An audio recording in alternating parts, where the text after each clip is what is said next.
салом арз мекунам хидмати шумо бинандагони арҷманд, мухлисон ва дилбохтагони футбол. гузориши мустақими мо аз варзишгоҳи марказии шаҳри Душанбе шурӯъ мешавад ва дар экранҳои мо шумо ҳоло Гелаша Киладзе, сармураббии тими мунтахаби Тоҷикистон қарор дорад. ӯ имрӯз дар майдон рафти бозии дастаҳои Вахш ва Иста Равшанро тамошо хоҳад кард ва назора хоҳад кард. Албатта фикр мекунам ҳамон марҳилае ҳоло дар футболи тоҷик фаро расидааст ки бояд сармураббӣ ба ҳама дастаҳо таваҷҷӯҳ кунад ва аз ҳар як тим онҳое ки бо маҳоратанд ба ҳайати мунтахаб ҷалб намояд, онҳое ки албатта арзандаанд барои бозӣ кардан дар ҳайати мунтахаби мамлакатамон. ҳарчанд то имрӯз он нафароне ки ба ҳайати мунтахаб ҷалб мешуданд аз хуб бозингарони масалан дастаҳои Истиқлол, Равшан, Хуҷанд ва Барқчӣ ва дигар тимҳо беҳтаринҳо буданд аз миёни ҳама онҳое ки дар лигаи олӣ масалан бозӣ мекарданд ва онҳое ки дар чемпионатҳои берун аз Тоҷикистон бозӣ мекунанд. онҳо ҳам бозингароне ҳастанд ки хуб арзанда барои бозӣ кардан дар ҳайати мунтахаби Тоҷикистон, вале аз ин ба баъд боз хуб маҳоратҳои ҷавонтарро ҷалб кардан фикр мекунам то ҷое таъсири хубтар хоҳад расонд барои тими мунтахабамон. Ва акнун дӯстони арҷманд, мо ба рафти бозӣ пеш аз ҳама таваҷҷӯҳ мекунем. имрӯз дастаҳои Вахш ва Иста Равшан бо ҳам бозӣ мекунанд дар ин варзишгоҳ. ин бозӣ мавқуф дуир мегарданд ва дар даври 18-ум се бозӣ буд ки ба вақти дигар гузаронида шуд. бозӣ байни дастаҳои Вахш ва Иста Равшан, бозӣ байни дастаҳои Схата ва Истиқлол, бозӣ байни дастаҳои Регарта Даз ва Барқчӣ. ва акнун як ин бозиҳо дар вақтҳои муайян дуир хоҳанд гашт. албатта бозии даври 16-ум се бозии дигар ба вақти дигар гузаронида шудааст. онҷо дастаи Иста Равшан як бозии худро дуир накардааст бар муқобили Равшан Ҳосилот, бар муқобили Истиқлол, Хуҷанд бар муқобили Барқчӣ ва бозии даври 17-ум байни дастаҳои Регарта Дазу Истиқлол ҳам хуб мавқуф монда шуданд. дар даври 18-ум гуфтем ин се бозӣ аст ва дар даври 19-ум ҳамчунин бозиҳо ҳастанд. Панҷшер бо Регарта Даз, Равшан бо Хуҷанд, Барқчӣ бо Истиқлол. се бозии дигар аз ин давр ҳам ба вақти дигар гузаронида шуданд ва ягона бозие ки аз даври гузашта, аз даври 21-ум ҳоло ба вақти дигар гузаронида шуд, ин бозии дастаҳои Равшан ва Регарта Даз буд.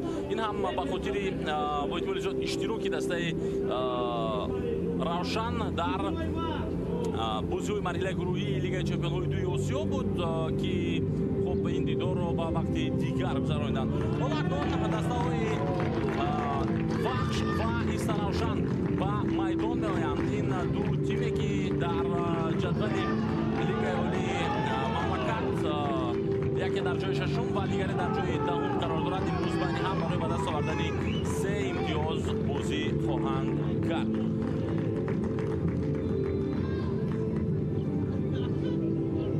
суруди миллии ҷумҳурии Тоҷикистон қабл аз оғози рақобат садо хоҳад дод ва баъдан мо гузориши худро бозам идома медиҳем.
суруди милли кишварро ҳам шунидем ва дастаҳои вахши саравшан албатта омода мешаванд барои оғоз кардани ин рақобат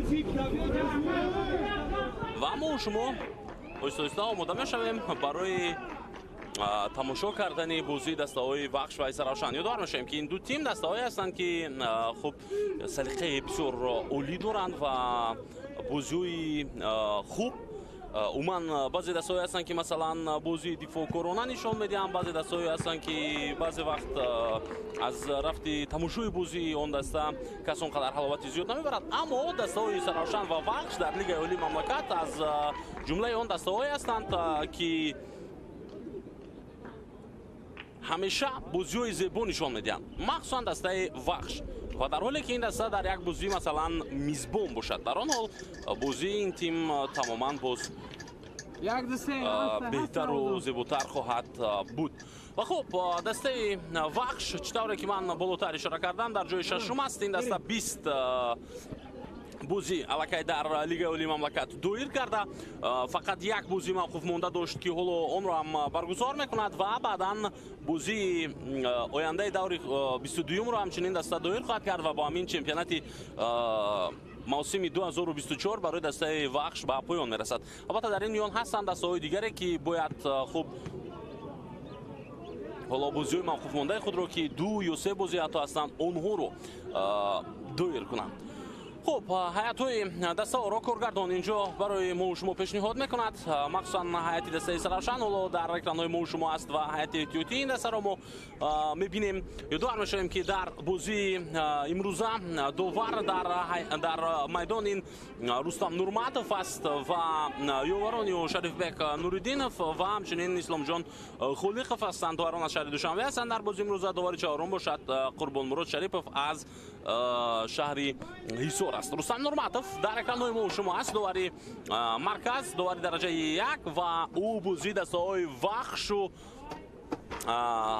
саравшанро ҳакамӣ хоҳад кард. ҳоло садо шуда ки довари марказ баланд мешавад, аз марказ бозӣ шурӯъ мегардад ва мо ба ҳаятҳои дастаҳо ба таври пурра акнун таваҷҷӯҳ мекунем ва шурӯъ мекунем аз ҳаяти дастаи вахш ҳамчун дастаи мизбон дар бозии имрӯза. рақами 1 Сардор Кобулҷунов, дарвозабон рақами 13 Сергей Яворский, капитани даста рақами 67 Шаҳзод Давлатов, рақами 22 Сунатулло Азизов, таҳти шумораи 19 Ҳусейн Нурматов, рақами 20 Ампонса Бенҷамин, рақами 14 Алишер Шукуров, рақами 23 Муҳаммадҷон Насков, таҳти шумораи 7 Сунатулло Исмоилов. ҳоло ҳуҷуми аввалро мебинем дар иҷрои бозингарони дастаи вахш. Азизов буту паси ӯ ба марказ, мавқеъ барои задани зарба дода намешавад ва паси Сунатулло Исмоилов баргардонида шуд.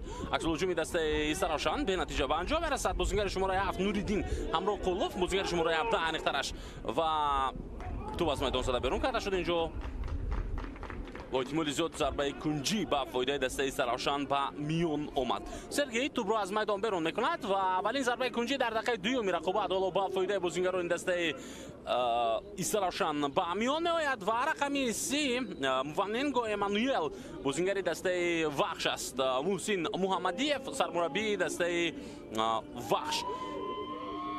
صداوشکی نیختارش اینجا صدای مخلصون کمی هموشد بلند می شود و تو باز کنجی میدان با بازی رو وارد شد. بازیگران دسته سراوشان کوشش میکنند که در هجوم باقی بمانند. اینجا سوریک باقی زیبا و اولی در اجرای سنتولو عزیز فوتو رو بعد دسته وخش برگردان. عکس هجومی نواتی دسته وخش رو میبینیم. در بعضی از بازی ها مثلا مخلصون و بینندگان باید که 10-15 دقیقه انتظار شوند تا مرحله آموزشی دسته و پشت سر گردد و بعداً تیم ها کم کم مویل شوند برای حمله سازمان دادن. اما در این دیدار این گونه نیست. لحظه‌های اول هم سراوشان هم وخش هر دو جانب با سرعت بالند بازی میکنند و بیشتر کوشش کرده ایستادند که در هجوم قرار بگیرند. حتی دسته سراوشان رو من برای شما معرفی خواهم کرد. رقم 1 دلیر جان براتوف، رقم 25 علیشیر خولمرادوف، رقم 4 میرزوهید میرزو محمودوف، تحت شماره 15 فرهاد امیری، رقم 13 نیکولا Юванович таҳти рақами 6 Ҷаҳонгир Аҳмадов, рақами 3 Азамат Исроилов, рақами 8 Оҷибой Зиёев, таҳти шумораи 77 Хуршед Абдуллоев, рақами 9 Муҳаммадали Азизбоев, капитани даста аст имрӯз Муҳаммадали Азизбоев ва таҳти шумораи 21 Муминҷон Милиев. Тоир Муминов сармураббии дастаи Истаравшан ва Муҳсин Муҳаммадиев сармураббии дастаи Вахш. Шӯраи бозии дастаҳои Вахш ва Истаравшан ман Иномиддин Аҳмадзод ҳастам. ҳоло аз марказ инҷо муваннингоҳ ҳуҷуми дастаи Вахшро шурӯъ мекунад ва идома медиҳад ин ҳамлагар ҳамларо. дар ҳамин вазъият пас ба марказ Муҳаммад Насков тӯбро ба муваннингоҳ дубора равон кард. иштибоҳ буд дар иҷрои пас. ҳуҷуми навбати дастаи Саравшанро мебинем ки бо суръати баланд идома меёбад. ҳатто мавқеъ барои задани зарба метавонад пайдо шавад. бале ин як фурсати хубам ҳаст, аммо бозигарони Саравшан имкониятро аз даст доданд. Муҳаммадали Азизбоев зарбаи сахти аммо тӯб аз дарвоза баландтар меравад. дар ҳамин ҳолат мавқеъи бисёр олӣ буд барои Муҳаммадали Азизбоев. фақат ӯро мебоист ки каме пастар зарба бизанад то ин ки тӯб рост ҷониби дарвозаи дастаи Вахш биравад, он ҷое ки Сардор Кобулҷонов қарор дорад. аммо зарбаи задаи ӯ каме аз дарвоза баландтар рафт. вале ба ҳар ҳол ҳамин суръати тези бозӣ, ҳамин пасҳои дақиқ ва имконият ба миён овардан моро хушҳол мекунад, чунки ин шакли бозӣ барои мо кафолат медиҳад бозии зеборо, бозии серуҷумро, то ин ки мо дар идомаи рақобат албатта завқманд ва бо хоҳиши зиёд бинишинем дар назди экранҳои телевизионҳои худ ва рафти ин рақобатро тамошо кунем. боз як кӯшиши дигари бозигарони Вахш. ҳуҷуми даста идома меёбад. бархурди бисёр сахт буд ва ин ҳолатро бартараф карданд дифоъгарони дастаи Саравшан.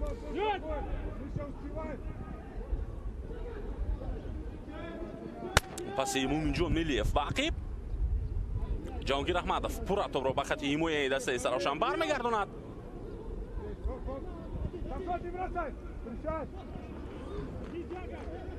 акнун бозигарони дастаи Саравшан дар ҳамла қарор мегиранд. партов ба дохили ҷаримагоҳ, мавқеъ барои задани зарба ва фурсатро аз даст медиҳад. дар ҳамин ҳолат бозингари шумораи 3 Азамат Исроилов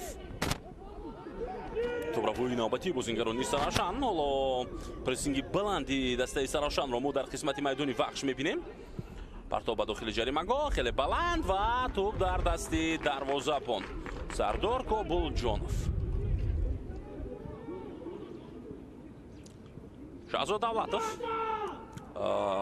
тӯбро аз дарвозабон гирифт, яъне қабул кард ва бозиро акнун дар ин марҳила кӯшиш мекунад ки идома бидиҳад. имрӯз дар ҳайати эҳтиётии дастаи Саравшан ҳамагӣ 5 бозингар қарор дорад ва албатта Илҳом Баротовро мо медонем ки дар чанд бозии оянда иштирок намекунад бо сабабе ки дар бозӣ бар муқобили дастаи Хуҷанд бархурд байни капитани дастаи Саравшан ва бозингари дастаи Хуҷанд ба миён омада буд ва онҳо албатта як ҷанҷолу харқашер ҳам дар майдон барпо карданд ки баъди ин албатта аз тарафи масъулин муҷозот шуданд ва аз футбол ҳоло як муддат дур хоҳанд буд. хуб, инҷо як ҳолати бисёр хавфноки дигар барои бозингарони дастаи Саравшан пеш омад ва зарбаи задаи Муванненго Эммануэл аз дарвоза дар ҳамин ҳол баландтар рафт.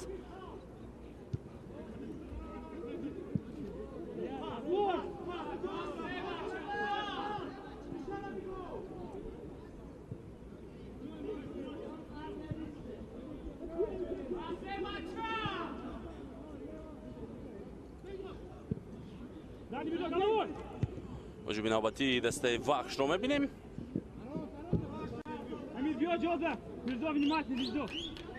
Дали, дали. Хоҷи твой, Хоҷи. Дади, Амирхон. Вперёд! дастаи Вахш ҳоло бо тӯб бозам қарор дорад. пас ба Ҳусейн Нурматов. соли тӯлонӣ тӯб ба он ҷое ки бояд мерафт мерасид, рафта расид ва офсайд гирифта мешавад. акнун дар ҳамин вазъият кӯмакдоар барақшаи худро баланд кард. саҳнаи такрори ин ҳолатро мо мебинем. бале вале каме дертар мо ин саҳнаро дидем баъди оне ки тӯб хеле дур равон карда шуд. ба ҳар ҳол офсайд таздиқ карда мешавад ва идома меёбад акнун дубора рақобат. ёдовар мешавем ки дастаи Исаравшан ба фарқ аз дигар дастаҳо ду бозӣ камтар доир кардааст. ҳарчанд бозии даври 20 ва 21 ҳам ҳатто доир шуданд, вале дастаи Исаравшан ҳоло 19 бозӣ доир кардааст. яъне бозии даври خب 18 яке аз бозиҳое аст ки мавқӯъ гузошта шудааст ва ҳамчунин як бозии дигар ба вақти дигар гузаронда шуд. ҳоло бо ту бозигарони дастаи Исаравшан Муминҷон инҷо ирсол мекунад тӯбро ба ҷаримагӯҳ ва Муминҷон Миллиев натавонист паси дақиқ иҷро карда. ба ҳар ҳол бояд боз як кӯшиши дигари бозигарони Исаравшанро мо дидем. ин дастаи Исаравшан ҳоло ду бозии дигар ба ғайр аз бозии даври 22 ки охирин даври Лигаи олии мамлакат аст бояд дуир кунад ва пас аз 19 бозӣ ин даста бо касби 17 имтиёз дар ҷои даҳум дар ҷадвали Лигаи олӣ мавқеъ гирифтааст ва хуб ҳарчанд ин нишондоди он қадар хуб нест, вале ба фарқ аз масалан дастаи Панҷшер, ба фарқ аз дастаи Куктош нишондоди то ҷое бозам бад нест. бо ин ҳисоб дастаи Исаравшан дар Лигаи олӣ боқӣ хоҳад монд.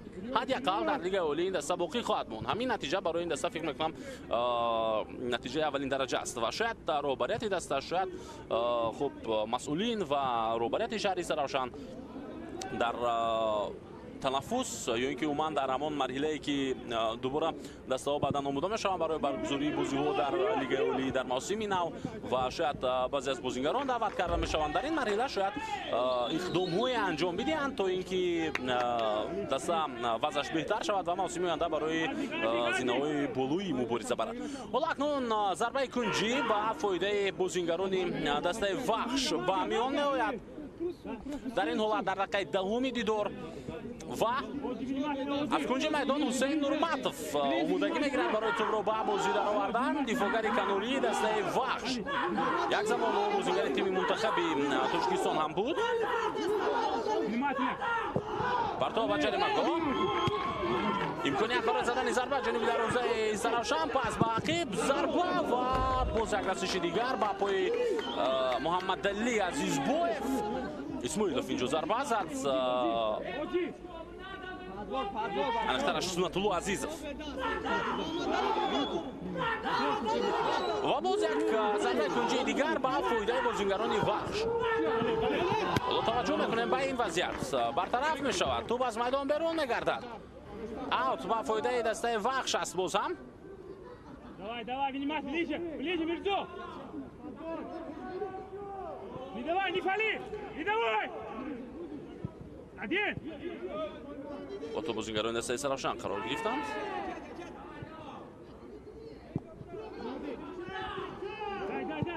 Вперед, Арис, вперед! Амир, вперед! идома меёбад ҳоло рақобат ва дар марказ дубора бозигарони Вахш тӯбро дар ихтиёри худ қарор медиҳанд. Нуриддин Амроколов ҳаракати ӯ ҷониби ҷаримагоҳ, аммо паси анҷом додаям дасташ аз марказ каме сахттар буд ва тӯб ба дасти дарвозабони дастаи Исаравшан рафт дар он ҳолат. ҳоло аз ҳайати дастаи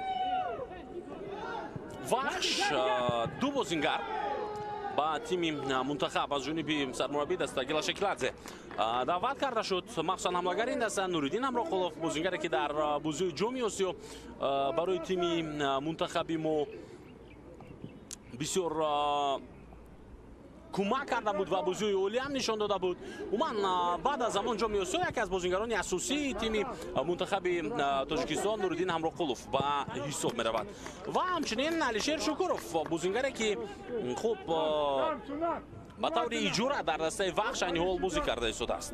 ӯ як муддат дар Гурҷистон буд, ба истлоҳ дар Грузия ва онҷо бозӣ мекард ва баъдан ба таври иҷора баргашт ба дастаи мазкур, яъне ба дастаи Вахш ва дар тими Вахш ҳоло бозӣ карда истодааст. бо ин ҳисоб ӯ аз ҳайати Вахш ҳоло даъват мешавад ба тими мунтахаби Тоҷикистон. алишер шукуров бозингари хатти ними ҳимоя ва нуриддин амроқулов бозингари хатти ҳуҷум, яъне дар ин ду мавқеъ аз ҳайати дастаи вахш як бозингарӣ ҳастанд дар тими дар ҳайати мунтахаб дар хатти дифоъ ва дарвоза, албатта ки аз дастаи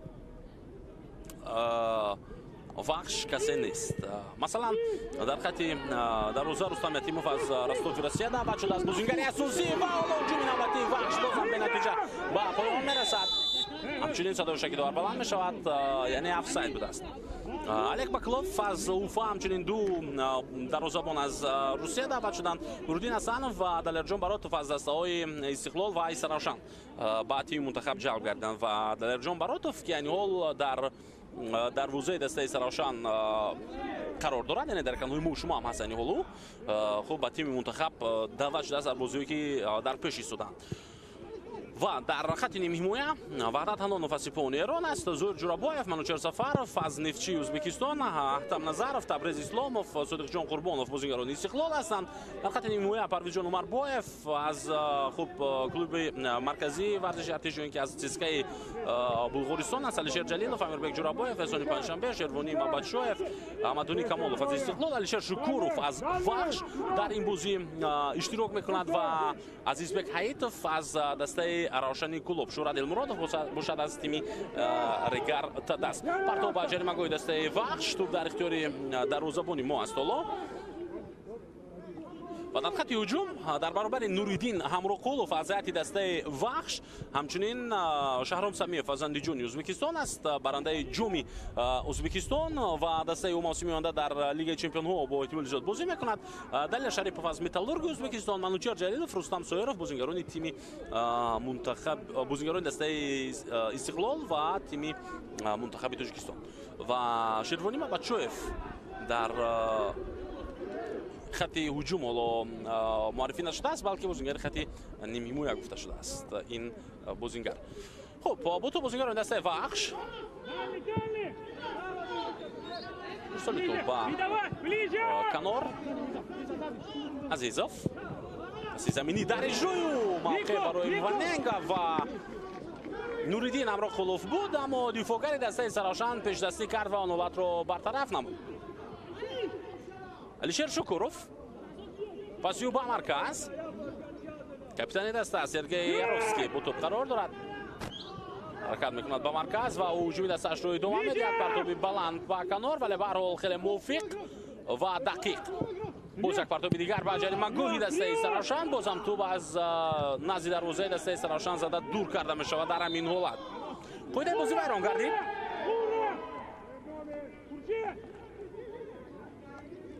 Давлатов дар ҳамин вазъият қоидаи бозиро вайрон кард. Шаҳзод дифоъгари дастаи Вахш. хуб, дар дораи бозиҳои Лигаи Олӣ рӯзҳои 9-ум, 10-ум бозиҳо баргузор мешаванд. бозиҳои даври 22-ум ва даври ҷамъбастӣ аст дар Лигаи Олии мамлакат. пас аз ин дигар хуб то саршавии мавсими нав нетомои мард дар Лигаи Олӣ бозиҳо нахоҳанд буд ва фақат дар ин миён тими мунтахаби мо шояд ягон бозии дӯстонае доир хоҳад кард. албатта бозиҳо дар пеш ҳоло пас аз чанд рӯз дигар ҳастанд ки дар мавриди он баъдтар хоҳем гуфт. ин ҳуҷуми дастаи Вахшро мебинем. инҷо паси Алишер Шукуров каме дақиқ набуд ва туб аз майдон берун шуд. Алишер Шукуров яке аз он бозингароне аст ки дар ҷоми Осиёи гузашта, яъне ҳамин соли 2024 дар ҳайати мунтахаби Тоҷикистон бениҳоят хуб дурахшид ва ӯ яке аз бозингарони калидии тими мунтахаби мо буд. ҳарчанд таҷрибаи ками бозӣ дар ҳайати мунтахабро дошт, аммо онҷо ғурури миллӣ, онҷо ҳисси ватандӯстӣ ӯро бештар фикр мекунам ангеза мебахшид то ин ки бозиҳои арзандаи худро нишон бидиҳад. инҷо қоидаи бозӣ наздик ба хатти ҷаримагоҳи Истаравшан вайрон карда мешавад бар муқобили Нуриддин Амроқулов ва довари марказ ба Холмуродов, дифоъгари дастаи Саравшан ҳатто корти зард медиҳад дар ҳамин вазъият.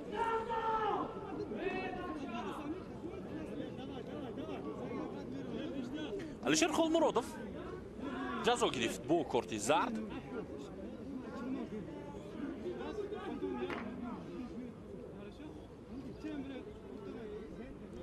саҳнаи такрорро мебинем. инҷо бозингари дастаи Саравшан пеш аз ҳама мехост ки Нуриддин Амроқуловро боз дорад ва иҷоза надиҳад барои муборизаи худро идома додан барои ба даст овардани тӯб. Аммо ӯ иштибоҳ кард ва зад барои Нуриддин Амроқулов ва ин сабаб шуд ки зарбаи ҷаримавӣ таъин карда шавад. Акнун Далер Баротов бозингарони дастаи худро омода мекунад барои деворчаи дифоиро гузоштан ва бартараф кардани ин ҳолати ба миён омада. Сергей Еварский ҳоло дар назди тӯб қарор дорад. Капитани дастаи Вахш Нуриддин Амроқулов бо чизе суҳбат кард ва баргашт ба мавқеи худ. Алишер Шукуров ҳам дар канор аст ва инҷо метавонанд ду бозингаре ки дар назди тӯб қарор доранд ба Алишер Шукуров пас бидиҳанд ба хотире ки ин бозингар зарбаҳои бениҳоят хуб дорад. Ҳусейн Нурматов тӯбро мегузорад. Зарбаи капитани дастаи Вахш ва тӯб аз дарвоза баланд меравад. Яке аз гузинаҳо, яке аз ба истлоҳ вариантҳои дигар маҳз ин буд ки Сергей пас бидиҳад ба Алишер Шукуров ва ҳам ба маркази ҷаримагон наздиктар буд. Алишер Шукуров ҳам мавқеи хуби задани зарба барои ӯ буд, метавонист ӯ аз инҷо зарба бизанад. Аммо ин корро накарданд бозингарони дастаи Вахш ва ба ҳар ҳол он фурсатро аз даст доданд. Хуб, дар бораи бозиҳои баъдии тими мунтахаби мамлакат ман мехостам гап бизанам. рӯзи 13 мунтахаби мо бар муқобили Непал бозӣ хоҳад кард. рӯзи 16 бошад бар муқобили Афғонистон ва ин ду бозӣ албатта дар шаҳри Душанбе дар варзишгоҳи марказӣ баргузор мешаванд ва бозиҳо расо соати 18:00 оғоз хоҳанд гашт. ҳоло ҳуҷуми навбатии дастаи Вахш. тӯб дар майдон нигаҳ дошта мешавад дар ҳамин ҳолат.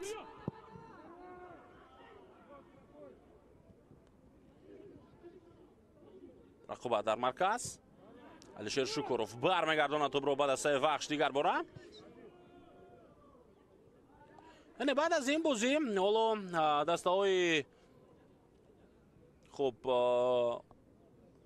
бозингарони яънихтараш дастаҳои Вахшу Исаравшан боз рӯзҳои 10-11 ҳамагӣ пас аз 3 рӯз ё 4 рӯз дигар бозиҳои даври 22-ро доир мекунанд ва баъд аз ин онҳое ки даъват шуданд ба тими мунтахаб сафар хоҳанд кард умуман ба урдугоҳи тими мунтахаб ки он ҳам дар шаҳри Душанбе аст. албатта хуб онҷо бо беҳтарин бозингарони тими мунтахаб бо беҳтарин бозингарони футболи тоҷик аниқтараш дар тими мунтахаб қарор хоҳанд гирифт ва рӯзҳои 13 ва 16 бозиҳои баъдии худро доир мекунанд ва бо ҳамин албатта марҳилаи истироҳат ва марҳилаи шояд бо эҳтимоли зиёд барои кадом як бозингарони гузаришӣ ба дигар дастаҳо иваз кардани дастаҳо ва аз тарафи дигар хуб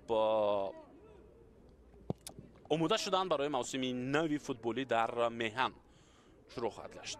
албатта ҳоло сару садоҳо дар мавриди ҳатто ба дигар чемпионатҳо гузаштани баъзе аз бозингарон ҳаст, вале на аз бозингарони дастаи масалан Вахш ва Исаравшан, ҳарчанд ин чиз ҳам шуданаш мумкин. барои мисол худи Нуриддин Амроқулов ва Алишер Шукуров бозингароне ҳастанд ки метавонанд берун аз лигаи олӣ, яъне берун аз Тоҷикистон низ дар мусобиқаҳои дигар дар сатҳи хуб бозӣ кунанд. махсусан Алишер Шукуров. ӯ албатта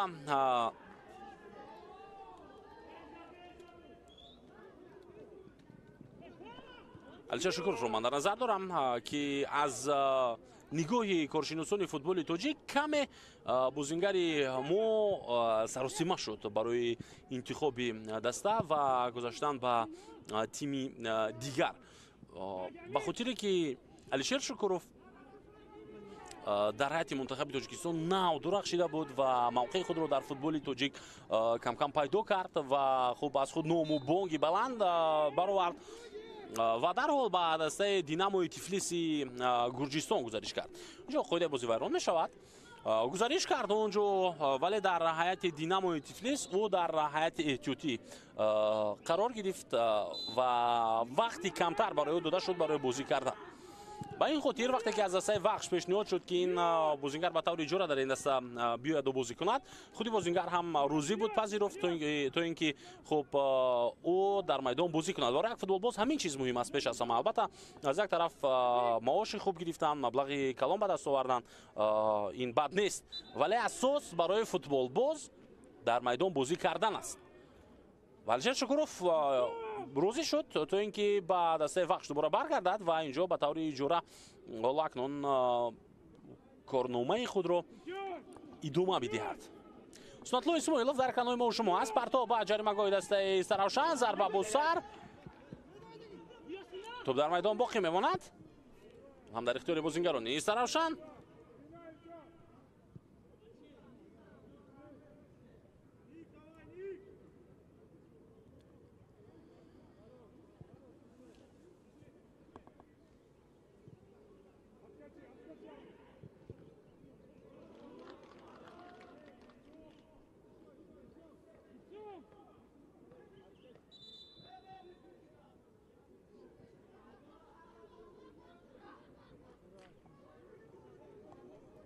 Нурматов пасиҳо ба марказ.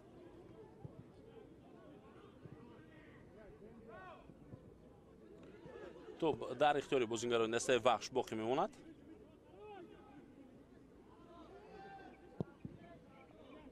зарбаи дарвозабон Сардор Кобулҷонов. аут ба фоидаи Истаравшан.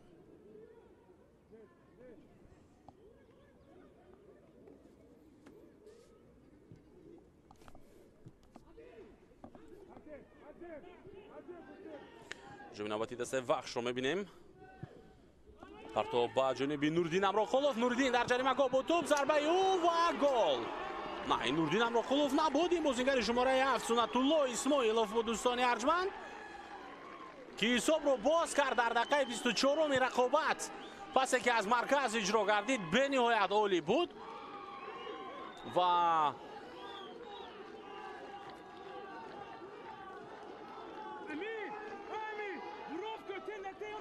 Далерҷон Баротов коре карда натавонист дар ин ҳолат. саҳнаи такрорро мебинем. чӣ гуна хуб буд партоб аз маркази майдон ва бо як зарба тӯб ба дарвоза ворид карда шуд. дар ин вазъият ирсоли тӯб аз ҷониби Сунатулло Азизов буд. Сунатулло Азизов асисти зебое анҷом дод ва ҳоло акнун ҳисоб 1-0 ба фоидаи дастаи вахш.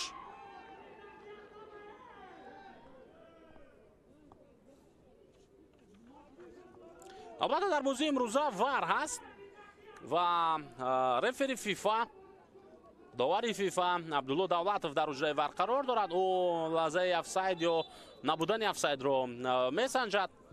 акнун довари марказ садои штаки худро баланд мекунад. Рустам Нурматов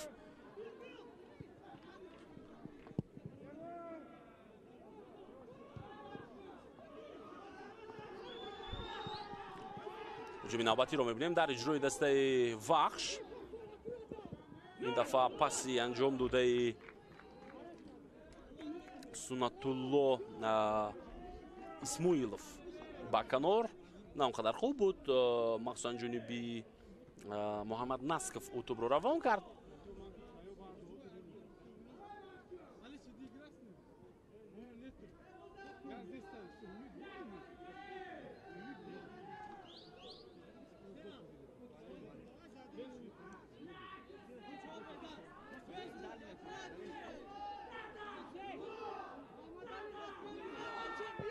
Нурматов партоби ӯ аз кунҷи майдон ба ҷаримагоҳ. албатта ин Ҳусейн Нурматов дифоъгари дастаи вахш аст, на ин ки Рустам Нурматов довари маркази бозӣ.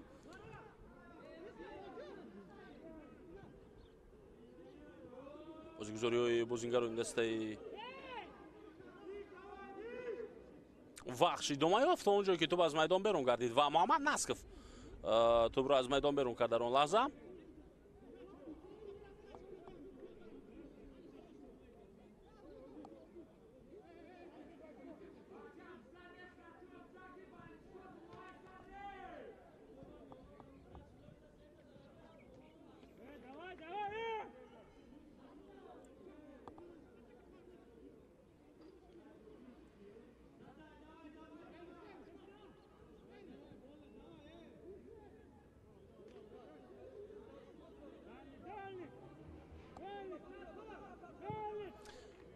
ҳуҷуми дастаи вахш идома хоҳад ёфт. Сунатулло Азизов паси ӯ ба Алишер Шукуров. Алишер Шукуров тӯбро дуруст идора карда натавонист дар дохили ҷаримагоҳ, вагарна фурсати навбатӣ барои бозингарони дастаи вахш метавонист ҳамин лаҳза ба миён биёяд.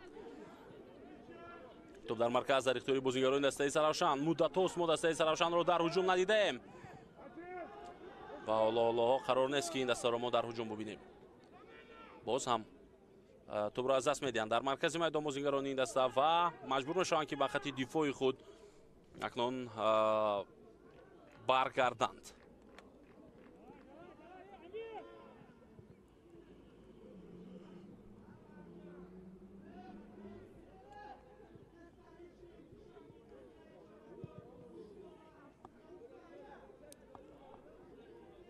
ҳусейн Нурматов паси ӯ хеле хуб буд, аммо Нуриддин Амроқулов ва Сунатулло Азизов дар ин вазъият ин ду нафар ба тӯб нарасиданд, балки дифоъгари дастаи Саравшан тӯбро баргардонд. партоби навбатӣ ба дохили ҷаримагоҳи дастаи вахш. тӯб дар дасти Сардор Кобулҷонов.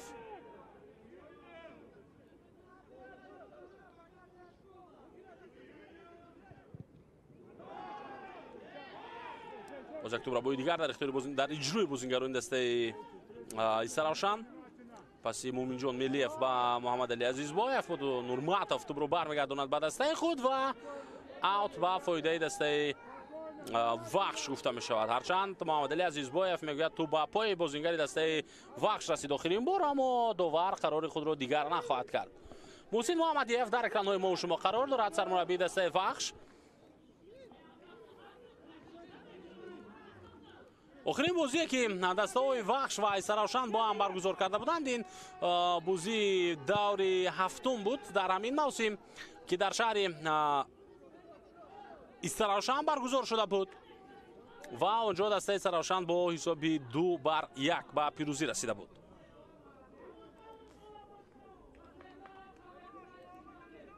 умуман дастаи Саравшан ин мавсим дар Лигаи Олӣ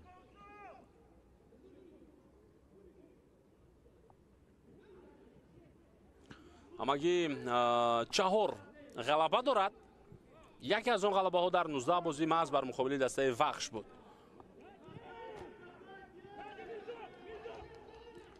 Сунатулло Азизов мубориза мебарад барои гирифтани тӯб, аммо дар ин вазъият муваффақ намешавад ва қоидаи бозӣ вайрон гардид. бале, инҷо қоидаи бозиро бозингари дастаи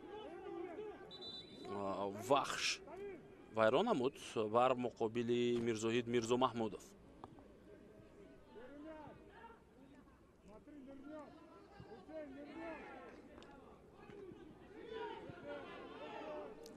ним соат аз оғози бозии дастаҳои вахш ва Саравшан мегузарад. ҳоло ҳисоби 1-0 ба фоидаи дастаи вахш аст. голи ягонаи задаи Сунатулло Исмоилов баъди паси зебои Сунатулло Азизов. ягона гол дар бозии имрӯза ба боқӣ мемонад. қоидаи бозӣ вайрон гардид аз ҷониби Муваннинго Эмануил. довари марказ дид ин ҳолатро. мазарат, ин Бенҷамин Ампонса буд. партоб ба ҷаримагоҳ, мавқеият барои задани зарба ва фурсатро аз даст медиҳад Хуршед Абдуллоев. албатта ӯ зарба зад, аммо он зарбаеро ки мехост онро зада натавонист. Шаҳзод Давлатов пас ба Бенҷамин. аз тариқи марказ бозӣ мекунад ҳоло бозингари дастаи вахш.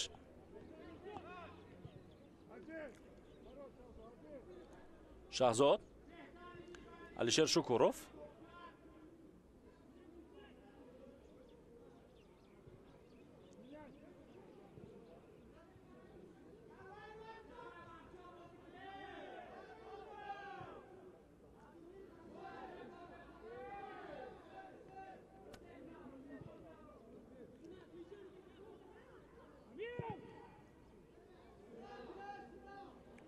Сунатулло Азизов тӯбро олӣ қабул кард ва ҳоло кӯшиш мекунад ки аз Никола гузарад ва муваффақ ҳам мешавад. паси ӯ ба Нуриддин Амроқулов. зарба дар иҷрои Нуриддин.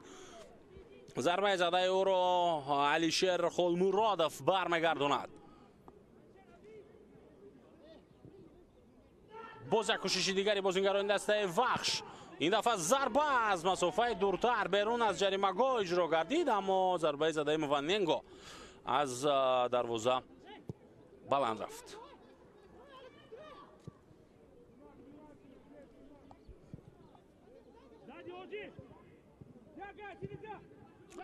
فشار میارن بازیگران دسته وخش. حالا در قسم اول تا دقیقه 33 بغیر از یک یا دو کوششی که بازیگران دسته سراشان در هجوم داشتند و موفق نشدند، ما دیگر در جوی بازیگران این تیم حمله را ندیدیم. علیشیر شکروف توپ در اختیار او، هجوم دسته وخش را آغاز میکند، پس با داخل جریمه‌گاه، اما میرزا محمودوف اینجا توپ را برگرداند.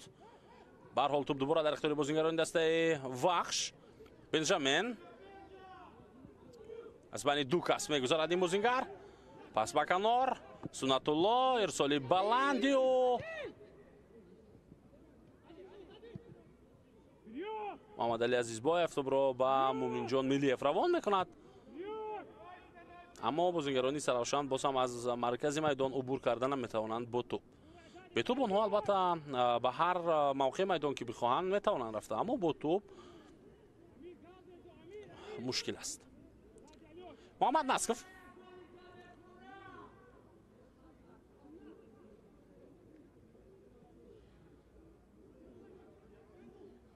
توپ را زد به بازی می‌دارد.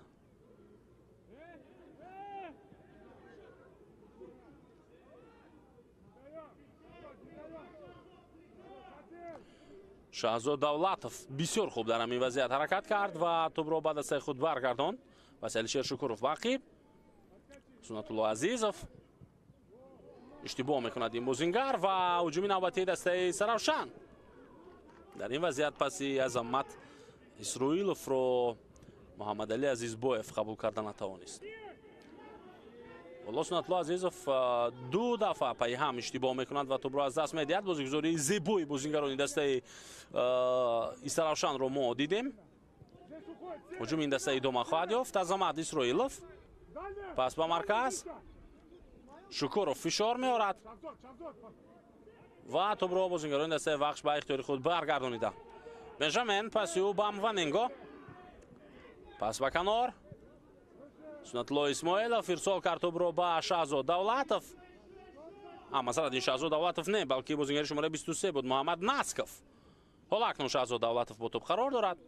نسکف پس او باقی دسته سراشان دوباره به خط دفاع برمیگردد. سنت‌الله عزیزوف توانست توپ را در میدان نگه دارد در همین حالت و حرکت‌های نوبتی او را می‌بینیم برای فریب دادن یک نفر. پس او به مرکز، امکانیت برای شکروف، ضربه در اجرای علیشیر، اما پیش روی ضربه علیشیر را جیبوی زیایف گرفت در این لحظه. محمد علی عزیزبایف پس نوبتی او به خط حمله. مومین جان ملیف توانست توپ را در اختیار دستش نگه دارد، اما در این وضعیت خورشید عبداللهیف نتوانست هجوم دستش را ادامه داده و توپ را از دست داد. پس علیشیر شکروف دوباره به خط دفاع. حسین نورماتوف، بنجامین، مونینگو، سنت‌الله عزیزوف یکی از بازیگرانی است که قریب 90% هجوم‌های دسته وخش با اشتراک او برگزار شده است. نوردین امراقولوف ضربه و دفاعگر نخترش دروازه‌بان دسته سرافشان اینجا دستش را نجات میدهد از گل احتمالی. موقعیت خوب بود برای بازیگر دسته وخش. ببینید بنجامین توپ را به او روان کرد، بسیار خوب. نوردین امراقولوف کوشش کرد از بالای دروازه‌بان توپ را به جانب دروازه روان کند، وارد کند، اما او موفق نشد در این میان. دلیر براتوف حالا اکنون در این حالت نشان میدهد که چرا گیلا شکلادزه او را به هیئت منتخب تاجیکستان دعوت کرد در برابر مثلا رستم یتیموف، باکلوف و موریدین حسنوف. پرتاب به داخل جریمه‌گاه از طرف نسکف، توپ در اختیار محمد نسکف، باز یک ارسال دیگر این دفعه بلند. نوردین امراقولوف پرتاب به مرکز، محمد نسکف با توپ، ضربه در اجرای او، اما جانب دروازه راست ضربه زدن نمیتواند بازیگری دسته وخش در همین حالت.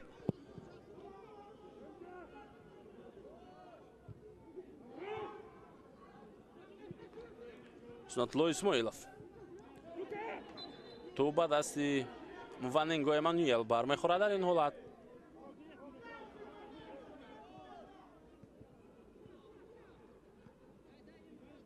саҳнаи такрорро мебинем. Алишер Шукуров тӯбро бои зебои Алишер ва ҳаракати ӯ ба марказ. Пас ба Бенжамин.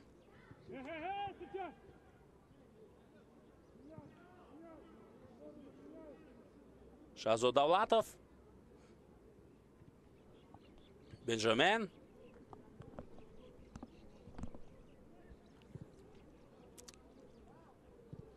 توپ در اختیار بازیگران دست وخش باقی میماند. سناتلو عزیزوف توپ رو در جریمه گل قبول میکند و این دفعه تصمیم گرفت که خودش ضربه بزند. در حالی که نوریدین امرقلوف آزاد بود در مرکز جریمه گل و انتظاری پاس بود. در این حالت سناتلو عزیزوف دیفوگری که پیوسته برای حملگران موقعیت به میان میآورد اینجا با خلاصه آمد که باید خودش ضربه بزند، اما ضربه زده او از مسافه نچندان دور از طرف دروازه‌بان برگردانده شد. توپ از میدان بیرون می شود. یک از حمله‌های کمترین دسته سراوشان در این حالت. البته دسته سراوشان این حال همچون دسته دوم بازی کرده شده است و نبودن ایلهام براتوف با بازی دسته سراوشان تأثیر خود رو حتما که میرساند.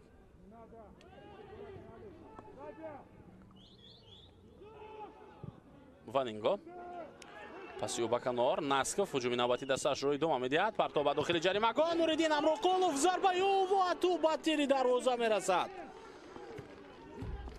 چقدر زیبا بود این حمله. وانینگو امانوئل پاس داد با کنار.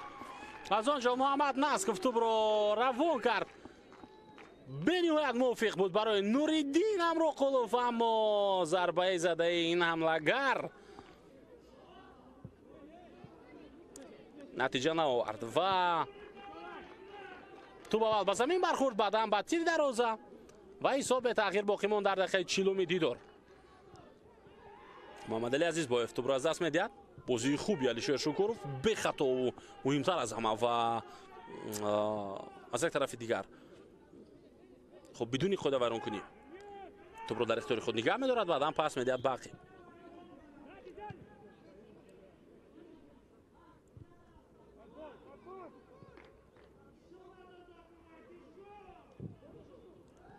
شهزاد دولتوف با یک پاکش توپ را به دست وخش برگرداند.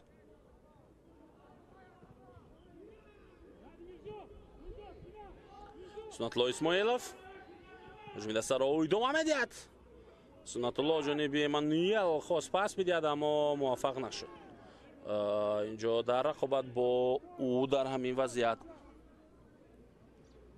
خب علیشیر خولمورادوف رقابت برد و توانست که توپ را از نزد پایو بگیرد. پس سرگی یاورسکی با دروازه‌بان بود و دوباره خودی او با توپ قرار دارد. بنجامین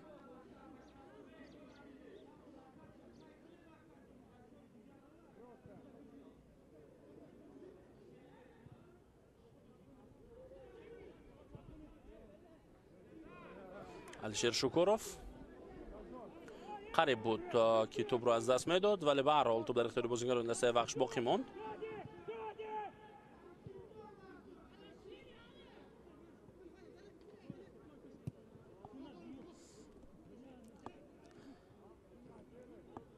بیشتر از 3 دقیقه دیگر تا پایان قسم یکمی دیداری دسته‌های وخش و ایسراوشان باقی مانده است. با احتمال زیاد داور 1 دقیقه اضافه خواهد کرد به نیمه یکم، به خاطر که نافهمی‌های زیاد و عموما به اصطلاح ایست‌های زیاد در قسم اول دیده نشدند. امانوئل از کناری راست کسی به او کمک نمی‌کند، مجبور می‌شود که توجه کند به کناری چپ. همیشه در این موقع سناتلو عزیزوف آماده است.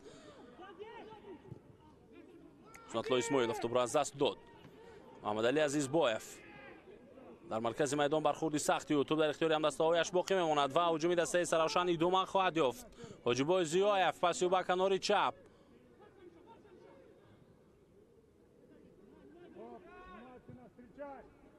محمد علی عزیز بویف پاس به کنار.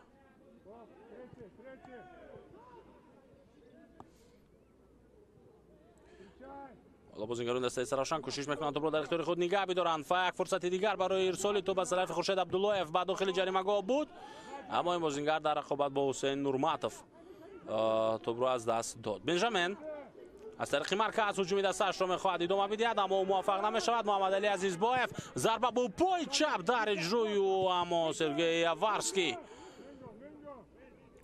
پیش روی توپ را میگیرد و نمیگذارد که دروازه‌بان دسته وخش سردار کابلجانوف با مشکلی روبرو شود. سرگئی یاورسکی، شهزاد دولتوف، محمد نسکوف. توپ در اختیار دروازه‌بان دسته استراوشان. نیکولا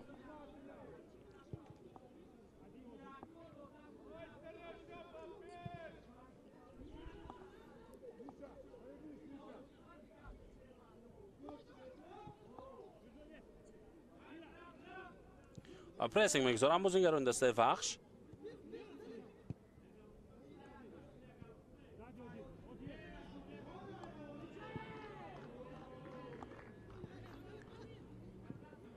و اینجا خیلی ریسکی کلان کرد، توکل کرد در همین وضعیت دروازه‌بان دلهر براتوف.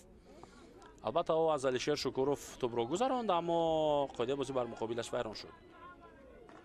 ببینید علیشیر شکوروف کوشش کرد که توپ را بگیرد اما رسیش به دروازه‌بان بود.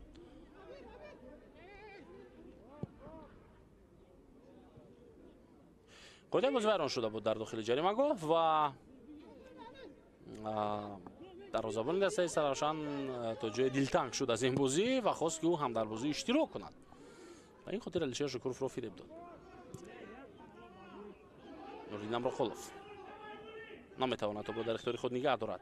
میرزا محمودوف توانست در اون وضعیت توپ را بگیرد. مومین جان ملیف بر مقابل او قاعده بازی ویران شد.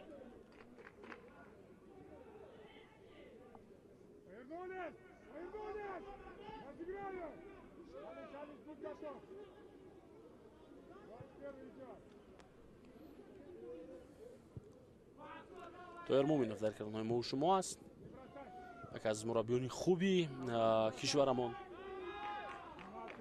که حالا دسته سرافشان را رهبری کرده ایستاده است.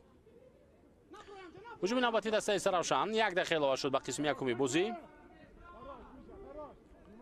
و در این 1 دقیقه بازیکنان دسته سرافشان تلاش میکنند که اکنون توپ را حداقل تا جریمه‌گاه دسته وخش برند.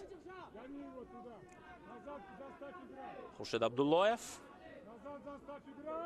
بسیار زیبا بازی میکند و دو کس را فریب میدهد در همین وضعیت عبداللهیف، اما ارسال او را سرگئی یاورسکی برمیگرداند و ضربه کنجی به فایده بازیکنان سرافشان در لحظه های اخیر، در ثانیه های اخیری وقتی اضافه کرده داور در نیمه یکم به میان میآید. بازیکنان سرافشان تلاش میکنند برای برابر کردن حساب و بعدا به تنفس رفتن.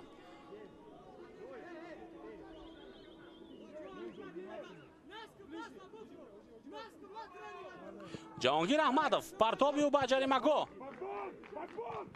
عبدالله فنیخترش موقع است برای زدن ضربه جانبی دروازه دسته وخش.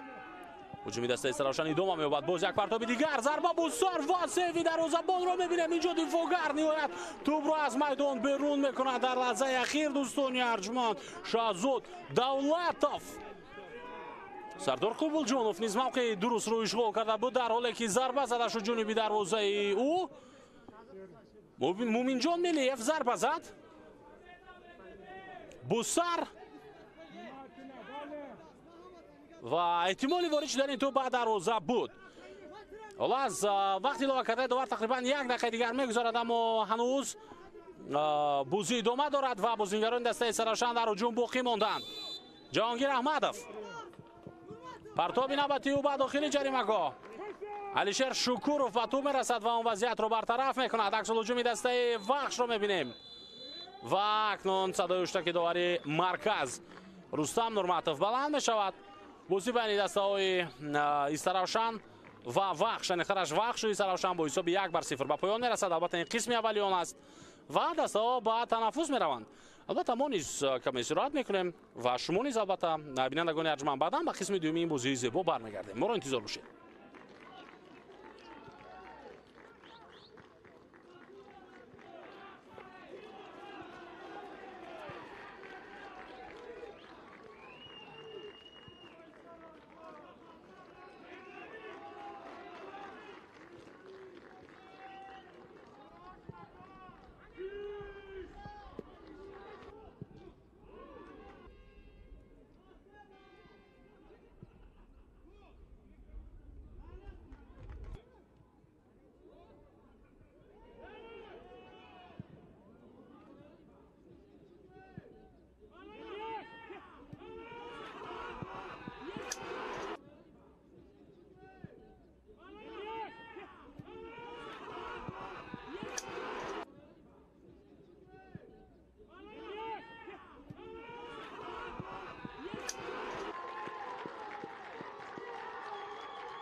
Zona,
سردار برافو برافو سردار حسین دوستان عزیز، مخلصان و علاقمندان فوتبال، ما با قسم دویومی بازی دسته‌های وخش و استراوشان برمیگردیم. بعد نیمه اول حساب 1-0 با فایده دسته وخش است و گل یگانه این دیدار رو در قسم اول سنت الله اسماعیلوف و پس زیبای سنت الله عزیزов زده بود و حالا اکنون دسته‌ها نیمه دوم رو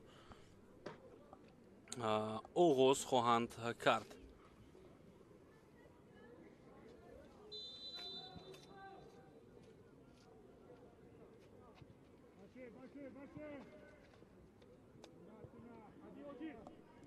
رقابت شروع می شود و عموما درباره قسم یکم پورا اگر بگیم نیمه اول با بازی با سرعت هر دو دسته شروع شد و پس از 10-15 دقیقه دسته وخش برتری خود را نشان داد. حمله های پیهم، ضربه های اولی جانبی دروازه رقیب و عموما این قسمت بازی دسته وخش خیلی خوب بود، مخصوصا در هجوم. موننگو، نوردین امراقولوف، سنت الله اسماعیلوف بازیگرانی بودند که در خط خوف خطر زیادی برای دروازه‌بان دسته استراوشان به میان آوردند. ولی یگانه ضربه که با گل انجام یافت در حال 1-1 با دروازه‌بان برآمدن از طرف سنت الله اسماعیلوف بود و با همان گل قسم یکم جنبست شد. یک چیز مهم دیگر رو فراموش نکنیم که در آخر قسم اول بازیگران استراوشان در سطح بسیار عالی بازی کردند و دو سه ضربه کنجی پای هم داشتند که قریب بود حتی حساب رو برابر هم کنند در همان لحظه های اخیر. فقط دروازه‌بان دسته وخش آنجا سردار کوبلجانوف رو برگرداند و اجازه نداد که ضربه زده مومینجان ملیف بعد دروازه دسته وخش وارد شود و با همین با حساب 1-0 قسم اول به پایان رسید. حالا اکنون نیمه دوم شروع شده است و ما با هیئت‌های اساسی دسته دوباره توجه میکنیم. شروع میکنیم از هیئت دسته وخش، دسته میزبان در بازی امروز سردار کوبلجانوف، سرگی یاورسکی، شهزاد دولتов، سنت الله عزیزов، حسین نورماتov، امپونسا بنجامین، علیشیر شکورов، محمد جان ناسکов، سنت الله اسماعیلوف، نوریدین همراقولوف و ایمانوئل موننگو. محسن محمدیف سرمربی دسته وخش. هیئت دسته سراوشان دلر جان براتوف، علیشیر خولمرادوف، میرزوهید میرزا محمودوف، فرهاد امیری، نیکولا یوانوویچ تحت رقم 33 البته در خط دفاع بازیکن جهانگیر احمدوف، عظمت اسرائیلوف، حاجی بوزیوف، خورشید عبداللهیف و محمد علی عزیزبویف کاپیتان دسته. مومینجان ملیف البته حمله‌گر، تویرجان مومینوف سرمربی این دسته است. رقابت در مرکز میدان حالا ادامه دارد. بنجامین بوتو بر مقابل او کم قاعده بازی ویران شد. حالا سنت الله اسماعیلوف پس به بنجامین ارسال جانبی محمد ناسکov اما کم سخت‌تر بود این پاس و توپ از میدان بیرون گردید. حالا ما میبینیم که اکنون در نیمه دوم خب بعد توصیه های سرمربی دسته سراوشان تویرجان مومینوف شاگردانی او چگونه بازی خواهند کرد. البته در نیمه اول ما دیدیم که وخش رفتی بازی رو اداره میکرد و وخش دسته پیش صف بود، وخش دسته یکم بود در میدان. حالا اکنون در نیمه دوم چی؟ آیا سراوشان بازی بهتر نشان میدهد یا باز در دفاع می نشیند و لحظه های خب اخیر رو انتظار می شود یا اشتباهی رقیب رو چگونه بازی صورت میگیرد خواهیم دانست. ارسال توپ جانبی سنت الله عزیزov توپ رو در اختیار خود به خوبی نگه می‌دارد. در بازی امروز یکی از بهترین ها از او بود در نیمه اول مخصوصا. پرتاب نوبتی به داخل جریمه گل و دروازه‌بان اکنون مجبور می‌شود که از موقع خود تا بیرون بیاید. برخورد بسیار سخت اینجا اولین شده بازیگر دسته وخش به توپ رسید و دختران هر دو تیم از جانب رستم نورماتov داور مرکز دعوت کرده می شود. البته در بازی امروزه وار هست و خب در روژه وار عبدالله دولتov قرار دارد، داور فیفا، و این حالت از نگاه وار هم سنجیده می شود.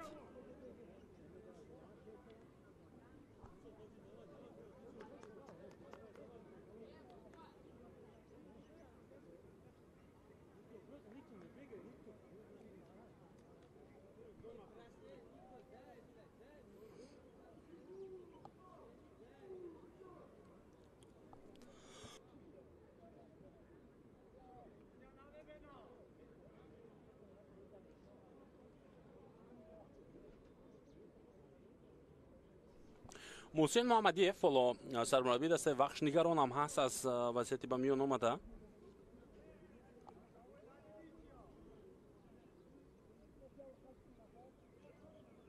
و از حالت احتیاطی دست وخش میتواند بازیگر به میدان بیاد و از حالت احتیاطی دست سراوشان همچنین در همین حالت میتواند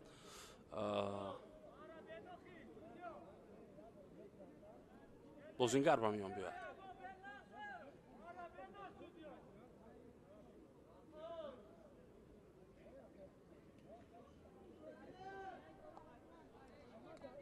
حالا انتظار میشویم ما قرار نهایی رو اینجا دوستان ارجمند سعید مختار عظیموف در اکران های ما و شما قرار دارد. بازیگری دسته رگارت است و کارگردان هم بسیار خوب رو برای ما و شما نشان میده در حالی که وقتی خوش دارد میخندد و از بازیگران در میدان بوده و حلاوت هم میبرد.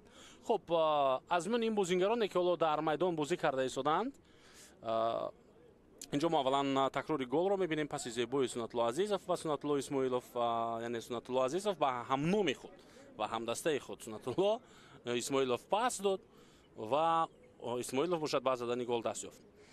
سعید مختار عظیموف از این بازیگرانی که در میدان قرار دارند در هیئت منتخب جوانان تا 19 ساله و قبلتر از آن در هیئت منتخب بازم جوانانی از 19 ساله پایینتر تنها با احتمال زیاد با فکر من تنها با یک نفر بازی کرده بود. این حسین نورماتوف بود.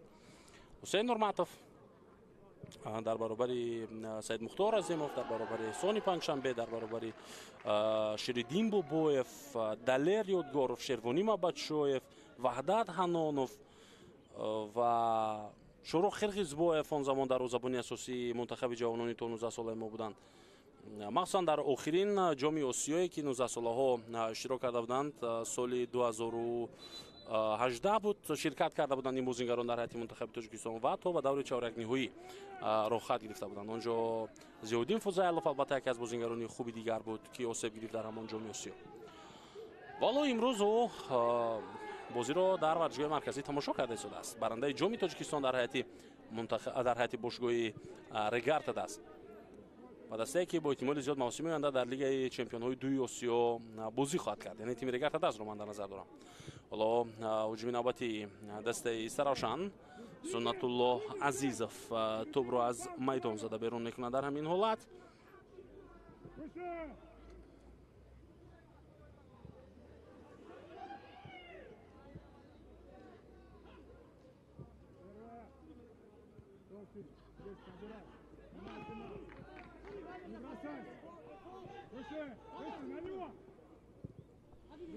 هجوم نوبتی دسته سراوشان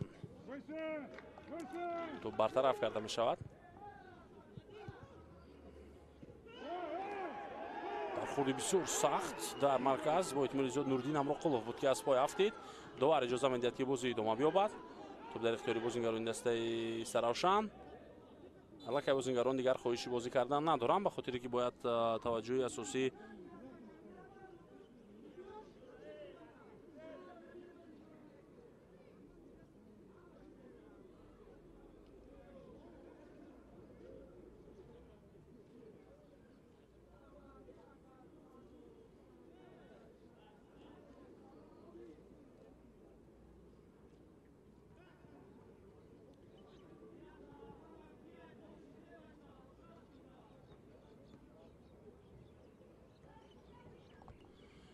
نوردین امرقلوف حالا از جانب دختران با او کمک کرده می شود.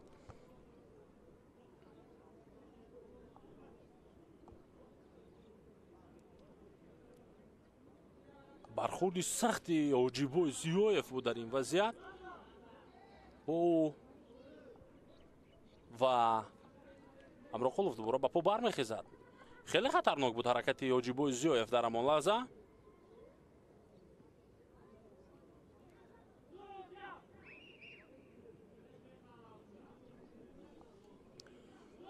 ولی به هر حال دوار اون لحظه رو پایده برون کنی نه حسابید.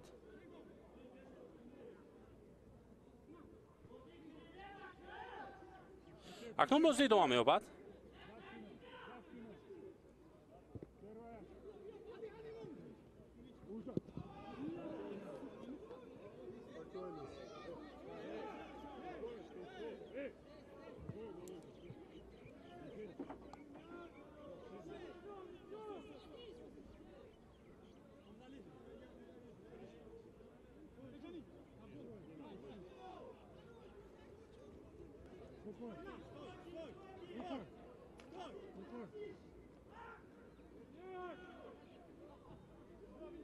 در زبان دسته وحش مدام که توپ را به بازی دارد دیگر باره سردار کابلجانوف در نیمه اول او تقریبا 45 دقیقه استراحت داشت و فقط در 2 دقیقه اخیر در دقیقه 45 و دقیقه الوه کرده دوور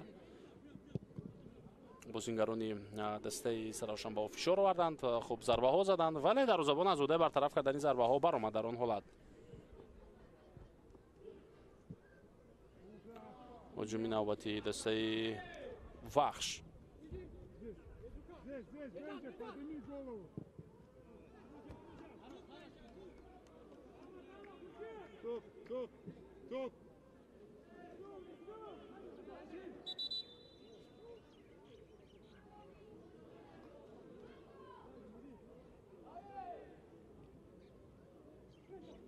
پرتاب زاد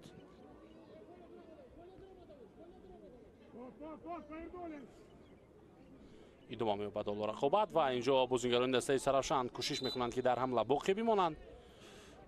البته در قسمی اول ما این گونه بازی را در اجرای دسته سرافشان ندیده بودیم. دسته سرافشان در نیمه میدانی خود بیشتر بازی میکرد. حالا باشد بیشتر در نیمه میدانی دسته وحش این دسته بازی کرده شده است. عزیز باید پسیو با کنار امیدی تو از میدان از پای فرهاد امیدی بیرون می شود و آوت با فایده وحش.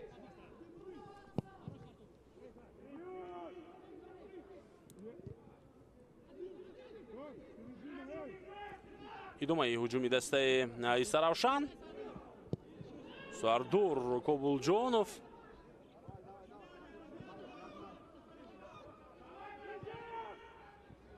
بازیگزاری نوبتی بازیگران وحش هجوم را می‌بینیم به صورت بلند ادامه دارد و موننگو کوشش میکند که توپ را در اختیار خود بگیرد او موفق میشود از پای میافتد بعداً قاعده بازی ویران نگردیده است بر مقابل این بازیگر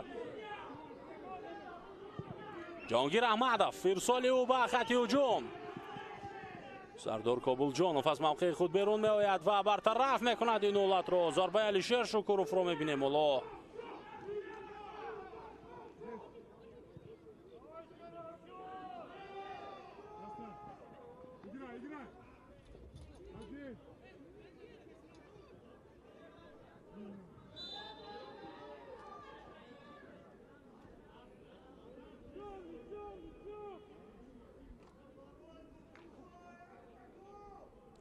صحنه تکراری اون لحظه رو می‌بینیم که بازیگر دسته وحش امانوئل موننگو در داخل جریمه‌گاه سراشان از پای افتید. اونجا معلوم می‌شود که او با توپ برخورده است، یعنی پای او با توپ پیچید و از پای افتید. کسی این بازیگر رو در همان حالت از پا نافتوند.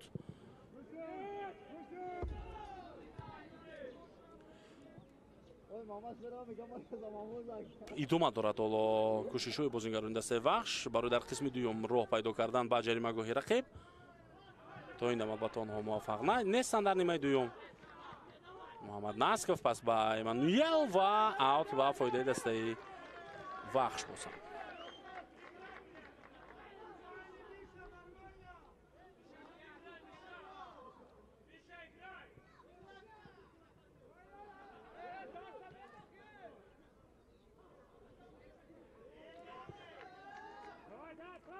توپ در اختیار بازیگران وحش.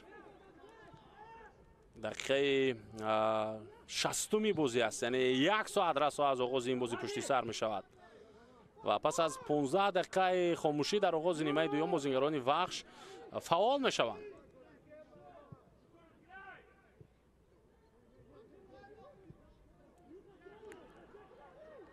алишер шукуров, محمد ناسکوف.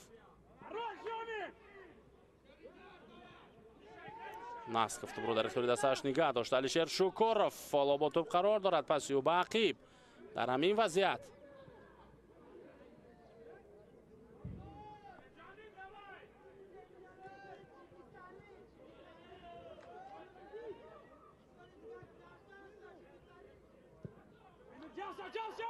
هجوم نوبتی رو می‌بینیم. ناسکوف توپ رو در اختیار خود نگه می‌دارد. پاسی و با مرکزی میدان بنجامین. ارسال با کنار. ضربه از مسافه دور و حالت مشکل برای دروازه‌بان دسته سراوشان. دالر باراتوف ضربه زده حسین نورماتوف رو برمیگرداند. تقریبا از مرکز میدان ضربه زد این دفاعگر. اگر همین گونه دو سه ضربه دیگر بزند گلا شکلات که این بازی رو تماشا دارد در میدان رو با هیئت منتخب دعوت خواهد کرد. و در خط دفاع هم یک بازیگر از دسته وخش می شود. حالا در خط نیمه مایه و هجوم هستند الشیر شکوروف و نوردین امرقلوف. پرتاب به داخل جریمه گاه.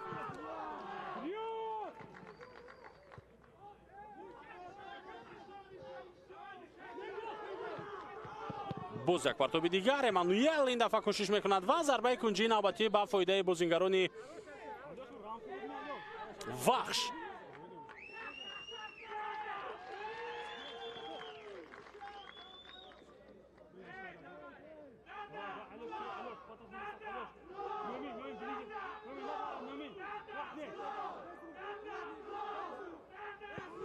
پرتاب جریمه گاه و ضربه نوبتی بسیار خیلی خوفناک، اما توپ از پهلوی دروازه میگذارد بعد ضربه زده کاپیتان دسته سرگئی یوارسکی.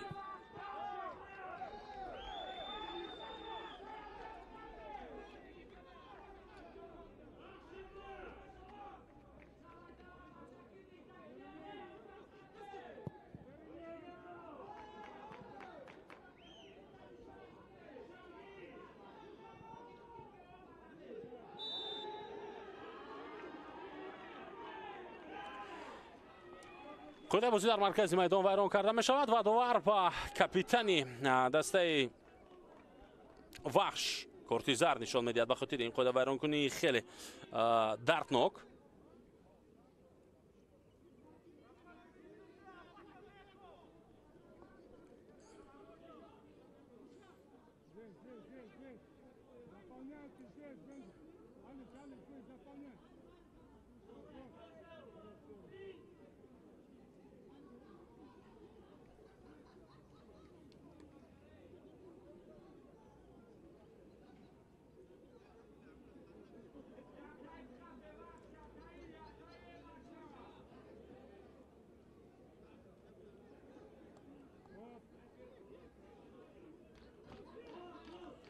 لاکنون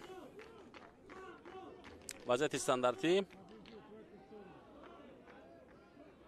و در این میان سنجش در حجره وار ادامه دارد تا رستم نورماتوف با عبدالله دولتوف دوباره حجره وار صحبت میکنند. شاید اونجا خود بازی تا اون درجه ویران شده است که دوور حق کارت سرخ نشان دادن رو هم پیدا کند. در این میان تغییرات در هیئت دسته استراوشان می شود. کی از میدان گرفته شد؟ حالا ما همون قاعده ویران کنی رو می بینیم در مرکز.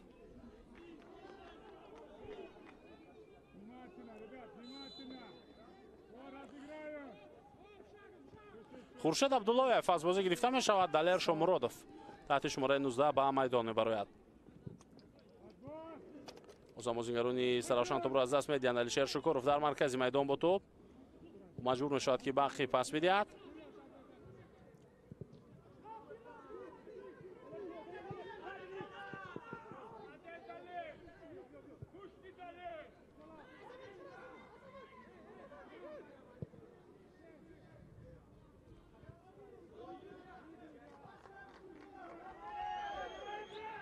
ضربه الشیر خالمرودوف رو بازیگران دسته وخش برگرداندند و سنت الله عزیزوف توپ رو به دسته خود برگرداند. بنجامین پرتاب بلندی و بعد داخل جریمه گاه توپ در دست دروازه‌بان تیمی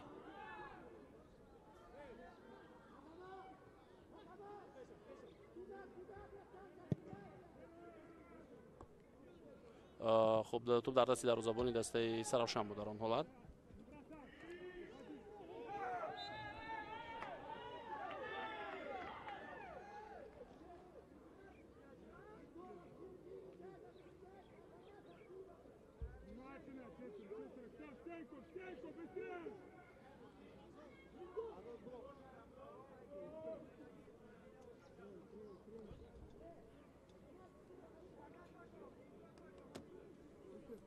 حالا باز یک وضعیت استانداردی دیگر با فایده بازیگران دسته وحش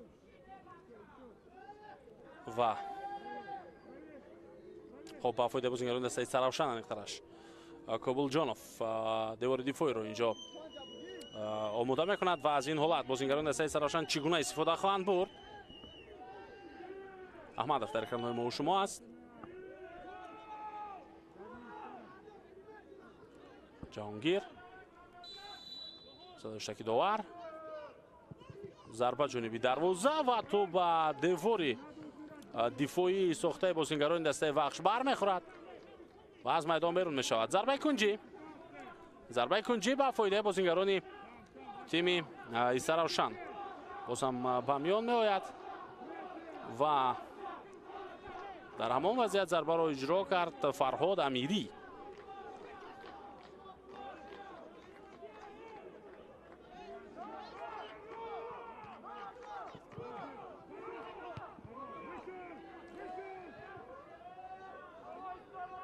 بازم رقابت در قسمت میدانی وحش ادامه می‌یابد. حالا گویا که دسته سرافشان در نیمه دوم تماما یک دسته دیگر باشد. مومین جان ملیف میتوانست که همین ضربه رو دقیق بزند و همین دقیقه را دقیقه تغییر یافتن بازی کند. یعنی بعد از گل رفتی بازی دیگر شود و دسته سرافشان برای به دست آوردن 3 امتیاز مبارزه را بیشتر ادامه بدهد از اینکه حالا برای به دست آوردن 1 امتیاز مبارزه برده ایستاده است. البته پیش از همه سرافشان اول باید حساب را مساوی کند و بعدا برای پیروزی بازی کند. اینجا خود بازی ویران میشود از طرف فرهاد امیری با ضربه جریمه‌ای با فایده دسته وحش این دفعه تعیین میگردد. مؤلف گل سنت‌الله اسماعیلов از پا افتانده شد.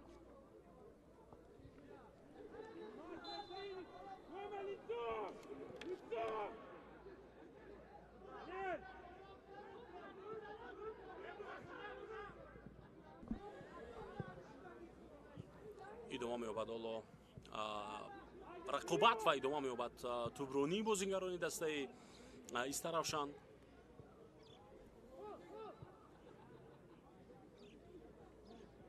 جهانگیر احمدов پسی او با خط جریمه‌گاهی دسته وحش بود. سردار کابل جانوف در آن حالت توپ را گرفت. پس به مرکز بنجامین با مشکلی توپ را در اختیار خود نگه می‌دارد. پس او با سنت‌الله اسماعیلov اوت با فایده دسته وحش. شمرودov در اکران‌های ما شما است. پرتاب از در اجرای محمد نسکوف. نوردین امروقولov توپ را از شمرودov می‌گذراند. پس او با مرکز جریمه‌گاه موقع برای امانوئل، اما چگونه این هجوم کننده دسته وحش فرصت خوب را از دست می‌دهد. امانوئل مواننگو امکانیت خوب را از دست داد. علیشیر خالمرودov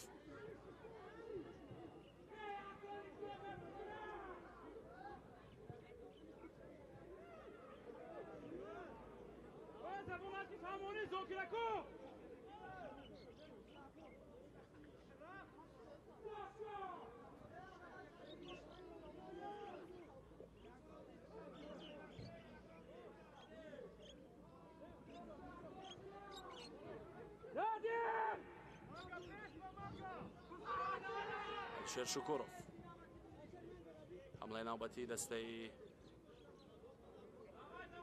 وحش اینجا ببرار انجام می‌یابد و حالا از خط دفاع دوباره به حمله خواهند رفت بازیگران این دسته.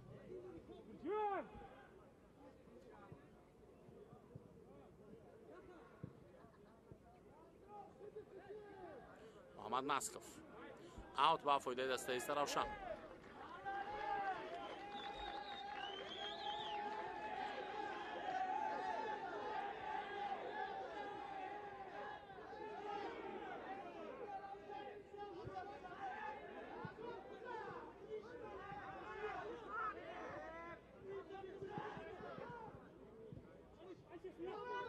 باز یک حمله دیگری دسته وخش رو میبینیم.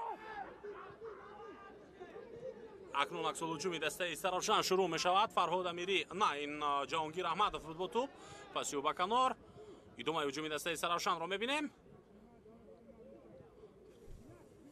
این هجوم چگونه ادامه خواهد یافت؟ میرزا محمودов پس داد به کنار.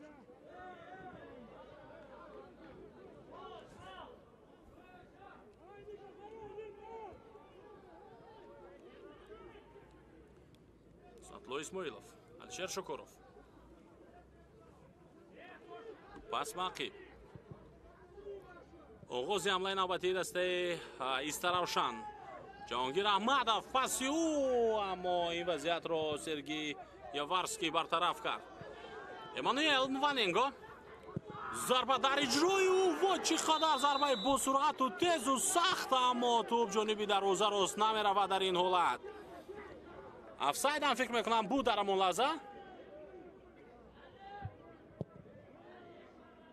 بله، حملهگری دسته وخش در حالت افساید بود، ولی او ضربه بسیار خوب زد. در حقیقت ضربه خوب اجرا کرد، اما توپ راست نرفت جانبی دروازه. شاید ضربه کنجی حتی اونجا میتوانست به میان بیاد اگر افساید به قید گرفته نمیشد در همون وضعیت.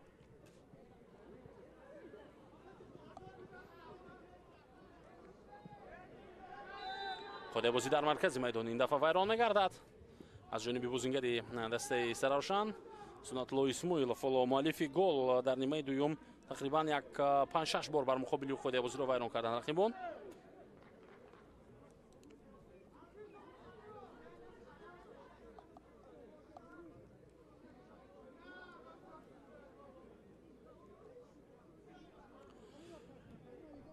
باز یک وضعیت استانداردی دیگر. باز یک وضعیت استانداردی دیگر با فایده بازیگران دسته وخش در همان وضعیت بود. بنجامین با مشکلی توپ را در اختیار خود و دسته خود نگه داشت.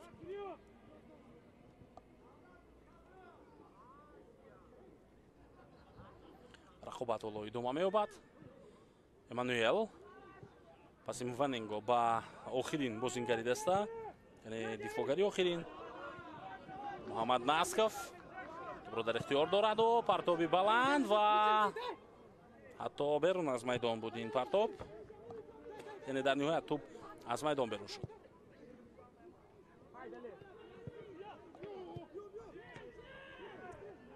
بازم با پرسینگ میگذارم بازیگران دسته وخش در قسمت میدانی رقیب. آخرین بار دسته وخش در دیدار بر مقابل استرافشان سال 2022 در بازی دوره 17 لیگ اولی پیروز شده بود. اونجا سناتلو اسماعیلov در همون رقابت هم اولی شده گل زده بود، بعداً سفر وضعیت استرافشان حساب رو برابر کرده بود و در دقیقه 75 تونی بیکتال گل دومی دسته وخش رو زد و دسته وخش پیروز شد.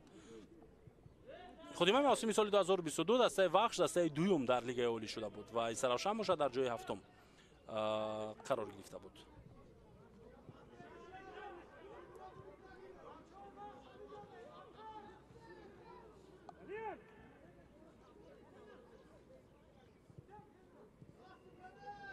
الشیر شکورov اوت با فایده وخش.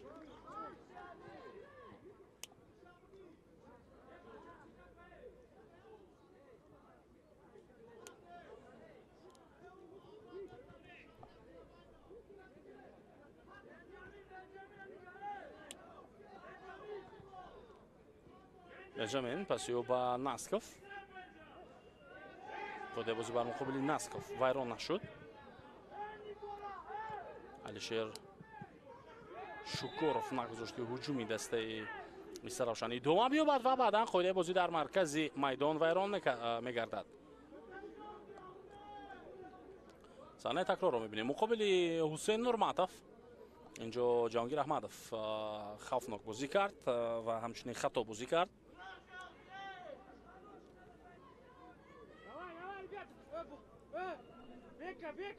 و حالا یک ضربه جرموی دیگر هم در این وضعیت تعیین گردید.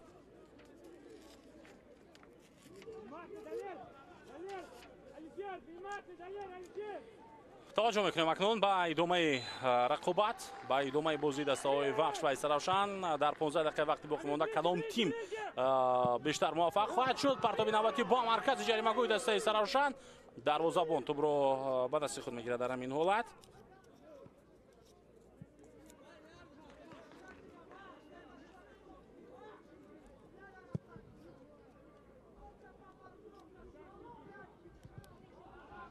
باز یک پرتابی دیگر به جریمه‌گاه در همان وضعیت بود و کم دروازه‌بان قریب بود که اشتباه میکرد. به هر حال بعداً توپ رو به دست خود گرفته توانست دلیرجان باروتوف و آن حالت پر برطرف شد. اکنون رستم نورمتوف صدای خود رو بلند میکند. فرهاد امیری توپ رو باید از اوت به بازی دارد. باید بازی ویران شد. قابل بازیگری دسته ایستراوشان. دوباره مرکز اونجا اشاره کرد به این چیز، یعنی به قید ویران کنی.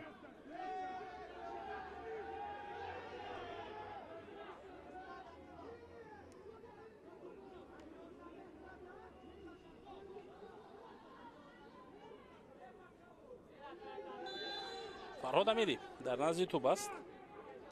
به تنهایی پرتابی او به جریمه‌گاه، فرصت برای زدن ضربه و محمد علی عزیزبایف بو سر ضربه میزند، اما ضربه او جانبی دروازه وحش راست نمیرود در آن حالت.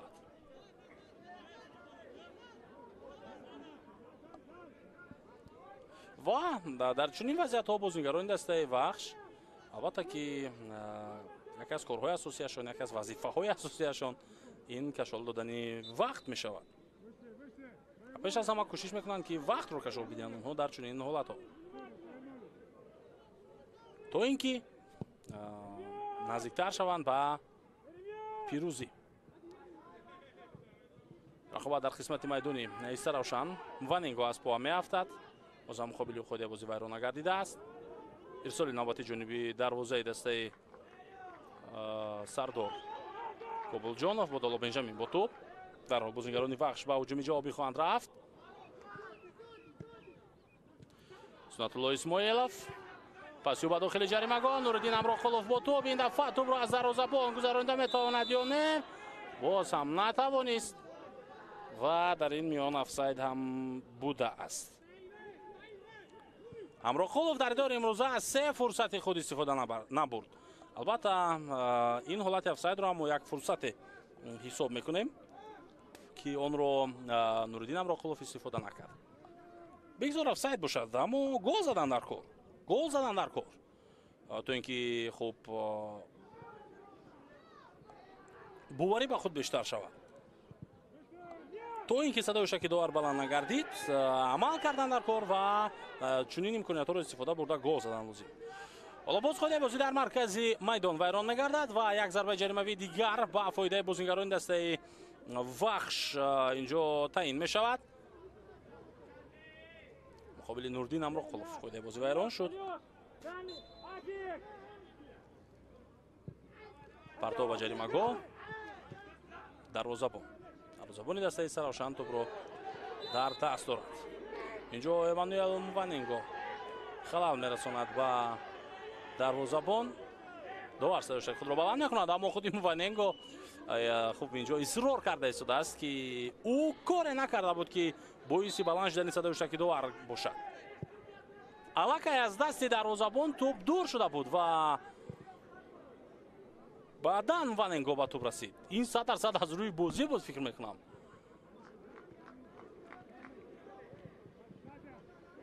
نوبتی ایستراوشان، امکانیت برای فرهاد امیری، اما او در نهایت به توپ رسیدن نتوانست. نخترش توپ رو درست کنترل کردن نتوانست در جریمه‌گاه. علیشیر شکاروف اوت با فایده وحش.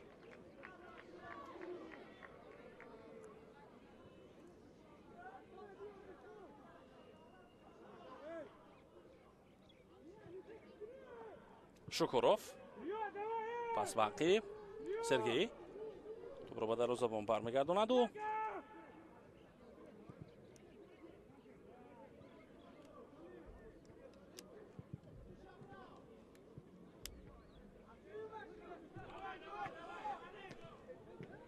باز یک حمله دیگری دسته وخش رو میبینیم.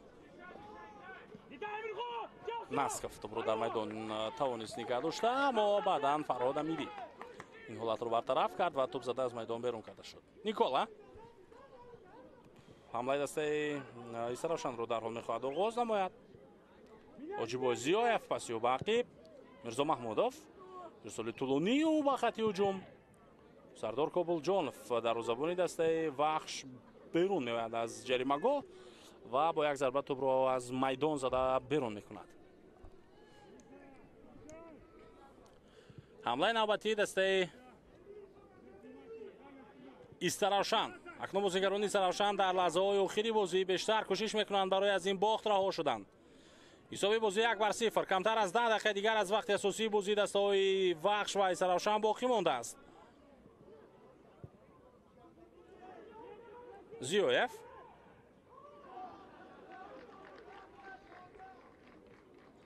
дар рақобат бо Алишер Шукуров муваффақ нашуд ин бозингар.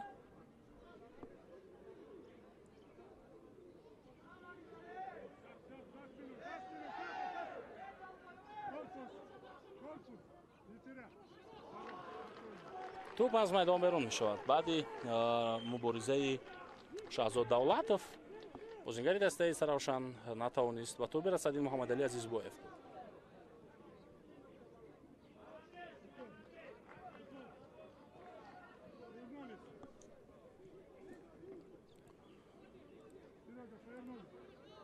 خب اگر با بازی‌های بین خودی دسته ها ما بازم توجه کنیم. آخرین بار سال 2022 بود ماست که دسته ها بر مقابل یکدیگر گل زدن نتوانسته بودند. با حساب 0-0 بازی به پایان رسیده بود. این بازی دوره دوم بود که در شهر استراوشان دایر شده بود و مساوی اونجا دسته ها رقابت کرده بود. پرتوبی نوبتی با جریمه‌گوی دسته استراوشان و ضربه زده سنت‌الله اسماعیلوف با سر. این دفعه ضربه سخت نبود، ضربه با سرعت نبود و دروازه‌بان دسته استراوشان توپ را گرفت. در عموم این 26مین بازی است که دسته‌های وخش و استراوشان در تاریخ رقابت‌های بین خودی دایر می‌کنند. دسته‌ها اولین بار از سال 1992 بازی کرده بودند و بازی این دو تیم در دوره بازی لیگ اولی بود سال 1992 که اونجا با حساب 3-4 دسته وخش پیروز شده بود. بازیگزاری نوبتی بازیگران استراوشان فرهاد امیری، پسی او به مرکز عزیزبویف هجومی دستش رو میخواهد ادامه بدهد اما موفق نشد در این حالت.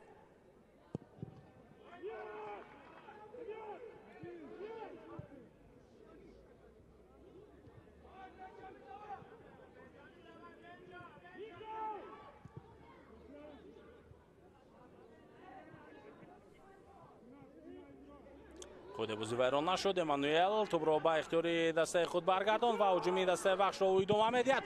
یک ضربه سخت دیگر در اجرای امانوئل مواننگا اما ضربه زده او به دفاعگر برخورد. عموما نوردین امراقلوف به موقع آزاد حرکت داشت. از کنار یک بازیگر دیگر آمده بود که به او کمک کند اما مواننگا به خلاصه آمد که باید خودش ضربه بزند.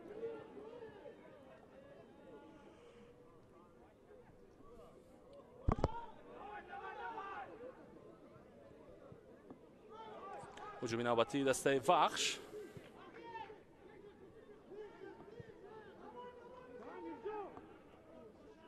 استراوشان به هجوم میرود.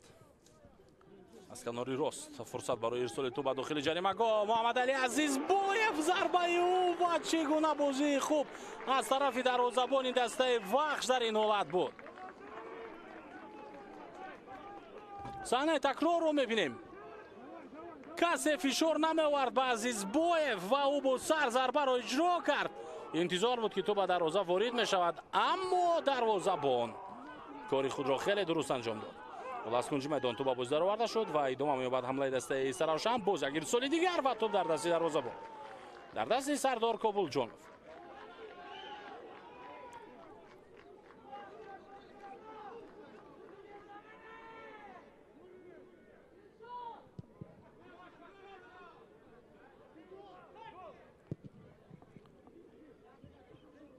توپ در اختیار بازیگران دسته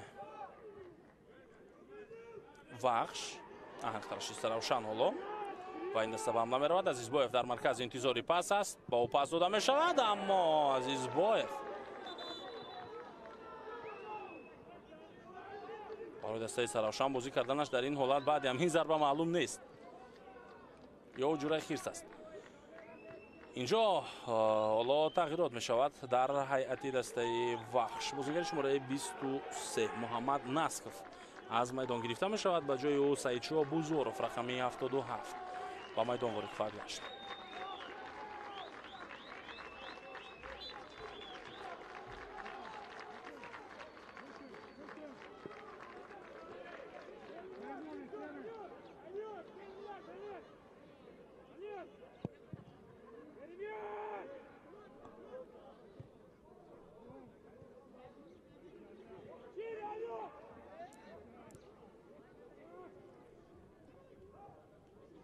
باز یک هجوم دیگری دسته سراوشان رو میبینیم.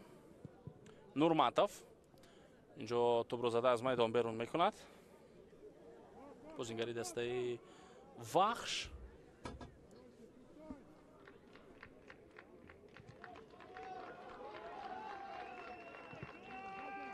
پرتاب جریمه‌گاه. فرصت برای محمد علی عزیزباєв و از پای میافتد. داور به این وضعیت خیلی نزدیک بود و دید این حالت رو و اشاره میکند که با پا برخیزد بازیگر بازارف. حالا میتواند هجوم دسته وخش رو از کنار ادامه بدهد. سعیدشاه بازارف پس دوباره باقی شهزاد دولتов توپ رو به کاپیتان دسته برگرداند. امانوئل پسی خطای این بازیگر اینجا به نظر میرسد. حالا اوت با فایده دسته سراوشان از باز یک تغییرات دیگر در هیئت تیمی وخش به میان میاد. بازیگر شماره 22 سنت الله عزیزوف با احتمال زیاد یکی از بهترین نه یکی شاید بلکه بهترین بازیگر دسته وخش بود در همین دیدار. حتی در همین بازی بهترین بازیگر بود از بین همه آنهایی که در میدان بودند. از میدان گرفته می شود. با جای او رقمی 11 خدایداد اوزوقف با بازی می براید. شهزاد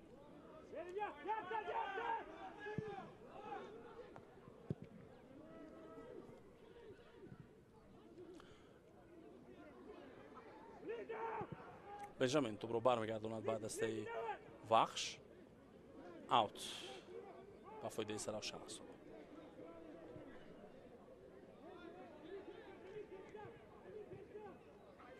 بازیگزاری های نوبتی بازیگران دسته سراوشان ارسال توپ به خط هجوم. پس بنجامین با علیشیر شکوروف سرعت افزایی شکوروف با او فشار میارند. دو کس پاس باقی سعیدشاه بازارف پس او با شهزاد دولتов. شهزاد دولتов قریب بود که اشتباه میکرد. بنجامین به هر حال توپ رو بعداً بازم دوباره به اختیار دسته خود آورد. حسین نورماتوف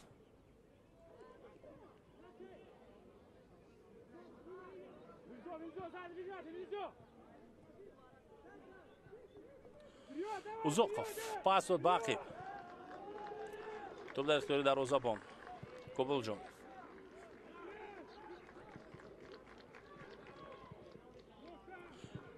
سعیدشاه بوزورف در آن حالت بازی پسی نه اونقدر خوب داد و از یک طرف توپ رو بازیگران دسته وخش بعداً از دست دادن. از یک طرف دیگر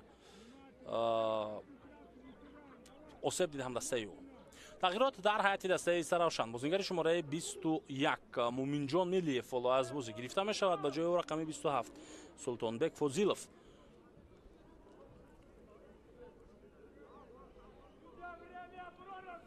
سلطانبک فوزیلوف به میدان میبراید. حملهگری دسته سراوشان میلیف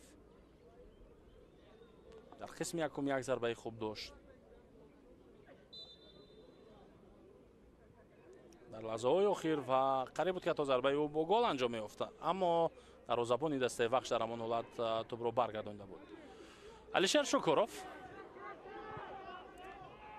پس او به کنار بازارف امانوئل شهزاد давлатов ارسالی توپ به خط هجوم. وقت اساسی بازی تمام می شود. داوری مرکز 4 دقیقه دیگر اعلام میکند به بازی دسته‌های وخش و ایسا روشن.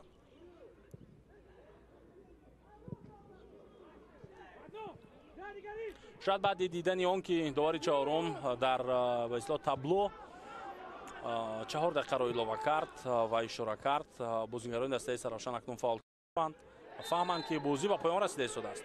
خود بازی ویران می شود مقابل نوریدین همراقولوف و با جهانگیر احمدوف کارت زرد نشان داده شد از جانب داور برای این قاعده ویرانکنی که او داشت.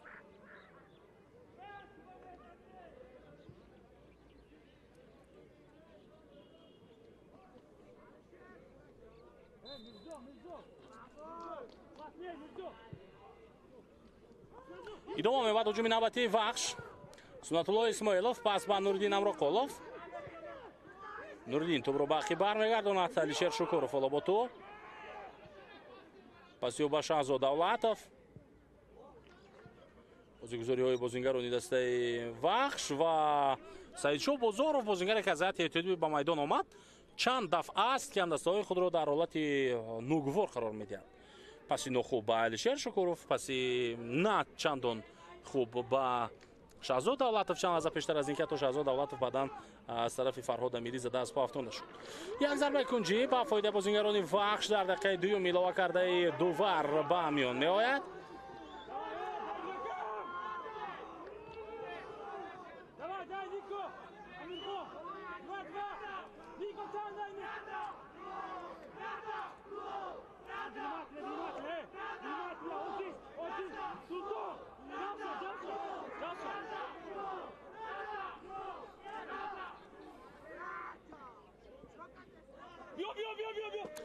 توپ از میدان بیرون شد از پای موفنینگو.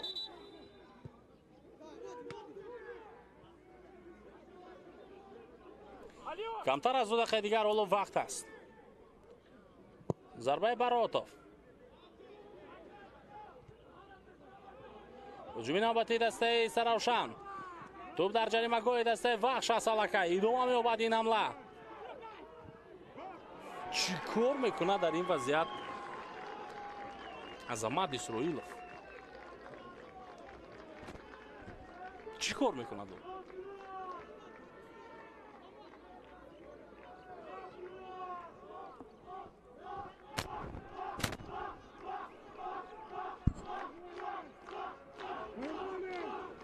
این بازیگر میتوانست همین طور ساده و آسان بگیرد پس بدهد به یک همدسته خود تا هجوم دسته‌اش ادامه بیابد. اکنون اسماعیلوف هجوم نوبتی دستش رو ادامه میدهد. پس خوب یو به نوریدین همراقولوف. فرصت برای زدن ضربه در داخل جریمه‌گاه موفنینگ. ضربه یو و افساید. دروازه‌بان باز هم نمیگذارد که توپ به دروازه وارد شود و نابسته از اینکه آنجا افساید بود. همراقولوف ضربه زده است اما دفاعگر اینجا برگردانید این توپ رو. آخرین دقیقه اضافه کرده داور حالا پشت سر شده ایستاده است. بازیگران ایسا روشن در هجوم قرار دارند. اوت باز هم با فایده ایسا روشن. اسرائیلوف، احمدوف، پس به مرکزی میدان. پرتابی خوب بازیگری دسته ایسا روشن به خط هجوم.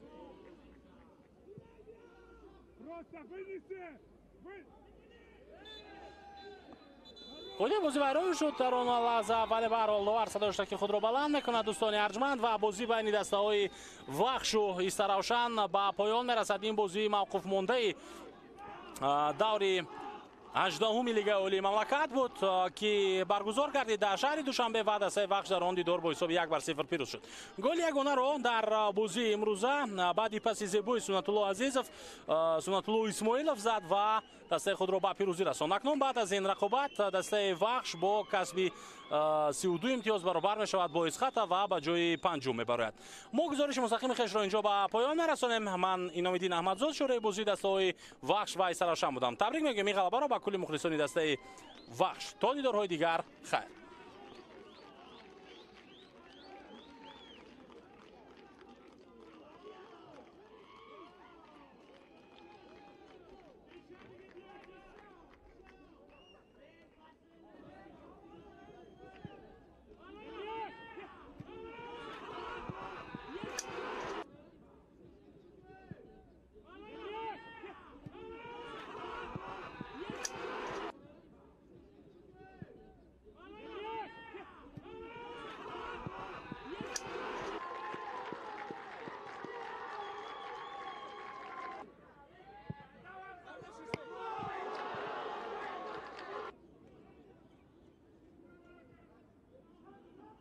Не бросай!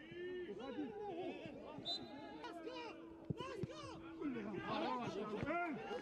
Не надо убирать голову, не надо!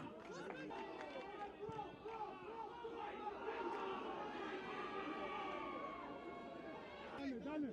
Сзади! Заберите!